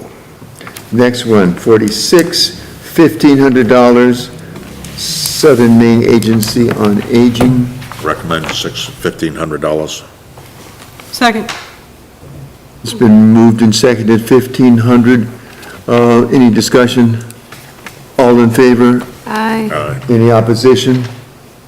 6 yes, 0 no. Next one, 47, American Red Cross, $1,000. Recommend $1,000 for the American Red Cross. Second. Second. Any discussion? All in favor?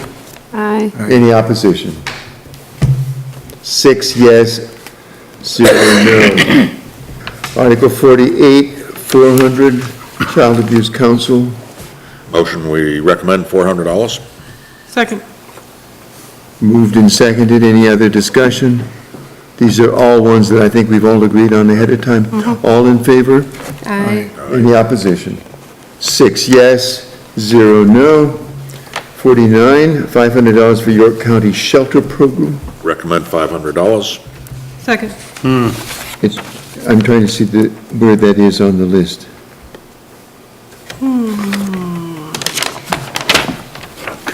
Where's that? Does anyone see it?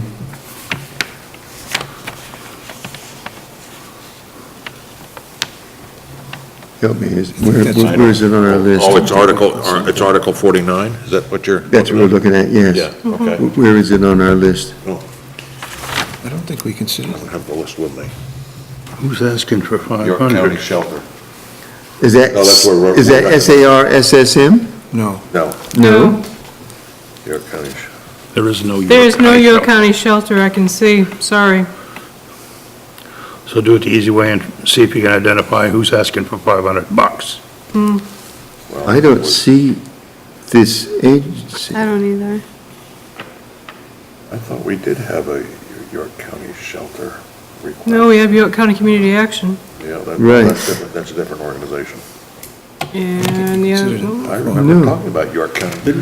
You spoke about York County Shelter. Do you remember Nope, discussing none of that? that's the other here. night? Talking to me? Hold on. Yeah, it was they said there's only a handful of people that take advantage. It's part of York County Right. Community Action. so it's gotta be Yeah, listed the under something else. YCCA, Yeah, that got 1,600. yeah, this is a different, it's part of that, but it's for the housing, and they only do, like he said, there's probably a dozen a year, and they're only temporary in there. Do you remember discussing that as a separate appropriation though, right? No. From your YCCAC? I don't think so, I thought. Okay, so So I make a Good enough, 'cause motion, it's we. not- Where he is. No, it's not on our list. I will suggest that we suspend any action on that till we get clarification from Jennifer on Article 49. Okay, there's a vote I to will suspend second any that. voting on this one. Is there a second to the Yes, motion? I'll second Any that. further discussion? I feel badly about this one, because I have them all almost memorized, and I don't see it on this Yeah. at all. And I'm looking at, It's part of YCCA. Right, There's SARSSM, No, that's different. That's- and that's a different one, and I don't even see any other $500 donation.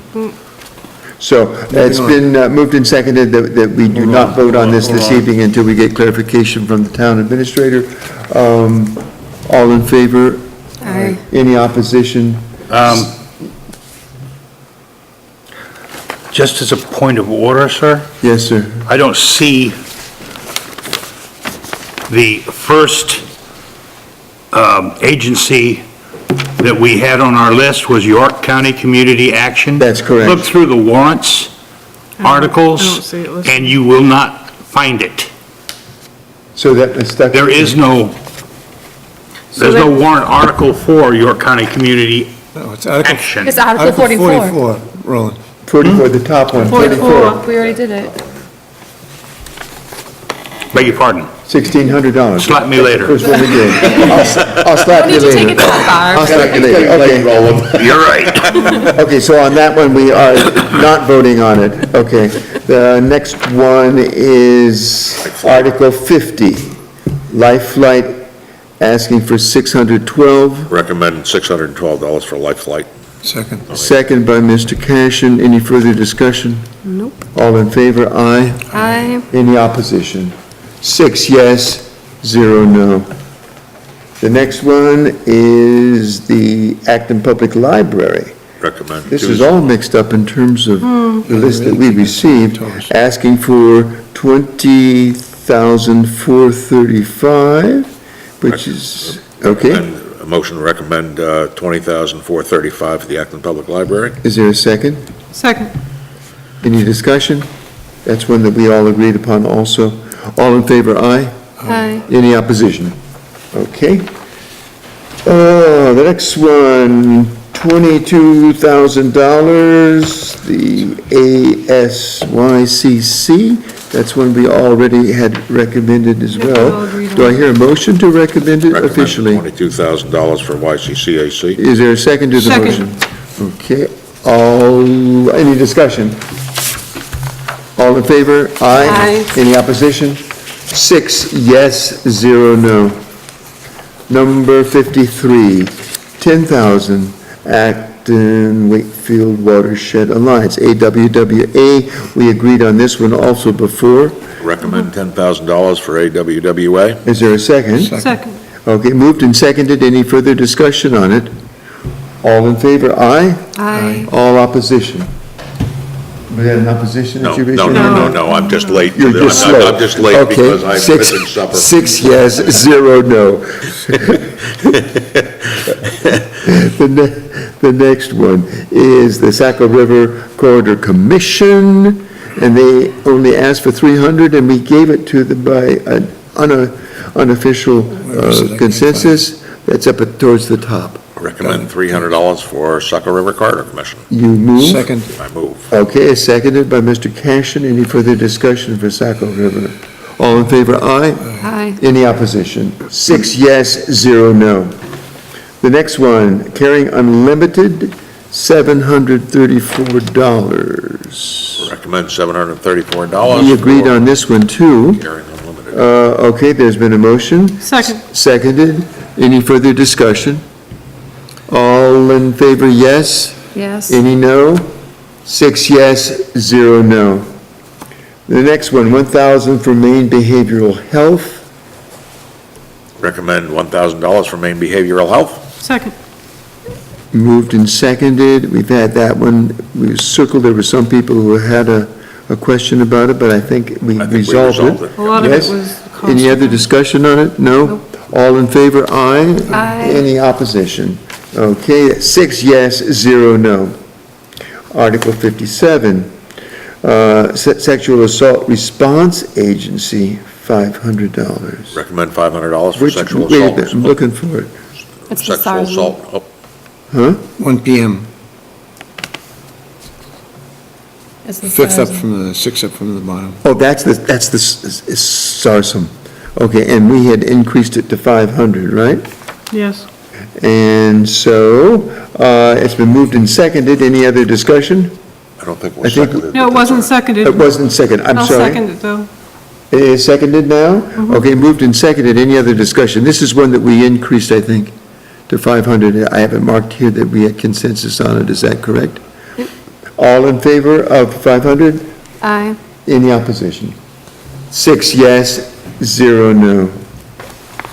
The next one, 2,000 Acton Shapley Historical Society. We had, right. Recommend $1,000 for the Acton Shapley Historical Society. Okay, seconded. and that was by consensus as well. It's been moved and seconded. Any other discussion? All in favor? Aye. Any opposition? So that's 1,000. 6 yes, 0 no. 6 yes and 0 no. Thank you. Well, actually,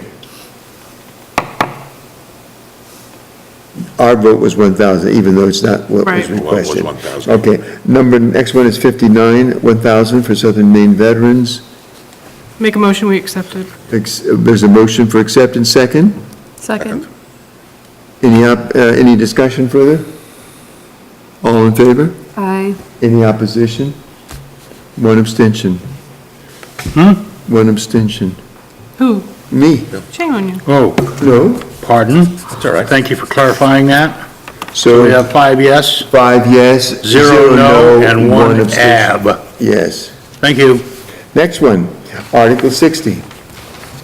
2,000 Great East Lake Improvement Association, Delia, we agreed on that one by consensus. Recommend $2,000 for the Great There's East a Lake Improvement Association. motion, is a motion, right? Second. Second, it's been moved and seconded, any further discussion? All in favor? Aye. Any opposition? 6 yes, 0 no. The next one is Article 60, I'm sorry, Article 61, the Acton Ecumenical Food Pantry, 2,500. Recommend an appropriation of $2,500 for the Acton Ecumenical. Is there a second to that? Second. Any further discussion? That was an upping that we did. All in favor say aye. Aye. Aye. Any opposition? 6 yes, 0 no. The next one is the Balch Lake Improvement Association, 5,000. We agreed on that one by consensus prior to this. Any, I hear a motion for it? Recommend $5,000 donation to the Balch Lake Improvement Association Is there- because of the milfoil in Milfoil. the lake. That explains the people of difference, justifies the difference. Seconded. Second. Any other discussion besides Mr. Gore's lengthy motion, which was also a discussion? All in favor, say aye. Aye. Any opposition? 6 yes, 0 no. 63, the Trafton Center, $500. We actually recommended that we gave them $300 versus the 5. We had, okay. Or is it We had 250? said consensus 300? I thought we cut it in half. Is it I 300 thought we or were just saying three? 250. It was 300 is what I have I here. have 300 also. I have 300. Sounds good. Motion that we recommend a donation of $300. for I think the reason for that, it's a brand-new donor. It was a brand new article, and they asked for a lot of extras on top of what they were giving. Yeah, out of pocket, Yeah, out-of-pocket stuff. extras. Okay. Any other discussion? All in favor of 300 for Article 63, say aye. Aye. Any opposition? 6-0. 6 Six yes. yes and 0 no. Number 64, 500 for the Center for Wildlife. We made a motion earlier for 250. We had on a that one. consensus at 250 because that's also a new one. was thinking of. There's a motion that you made, Mr. Gore? Actually, I'm sorry. I make the motion that we do the 250. I second it. It's moved and seconded for 250. Any further discussion? All in favor? Aye. Aye. Any opposition? So, 6 yes, 0 no. 6 yes, 0 no, and that's 250. The last one I have on my sheet is the Acton Homestead 4-H, and they asked for 250. $250. Motion that we donate $250 to the Acton Homesteaders 4-H group. Second. Second, any further discussion? All in favor? Aye. Any opposition? 6 yes, 0 no. The only other question you have to figure out is what Article 54 was all about. Right. I mean, excuse me, yeah, 49, sorry. Which one? 49, we need to 49, figure out yeah. why Yes. 500, What we that don't is. have it in our program for some reason. York Yes. County Shelter. Shelter. Question mark, so we have made 1, 2, 3 changes. Article 58, correct? Article 63 and Article 64. Yes, Is that correct? that's what I have. Okay. Age, and that's been integrated into YCCAC, is that your understanding? 58, Since Yeah. 63 and McCall left? 64. Yep. It has been? I believe, I don't know.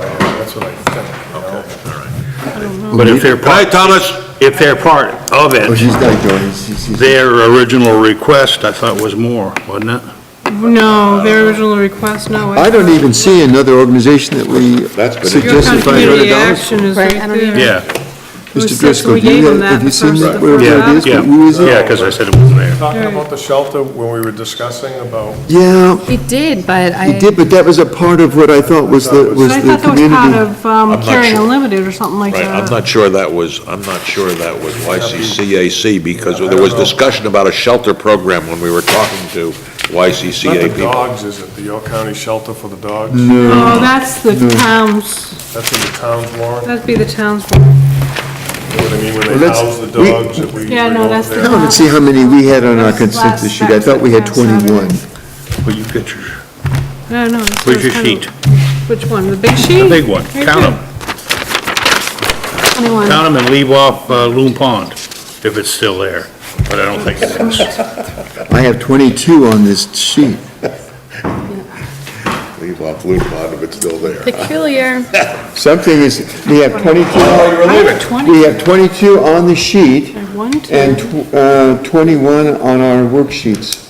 7, 8, 9, 10, 11, 12, 13, 14, 15, 16, 17, 18, 19. I have 19. Huh? How the hell did we get?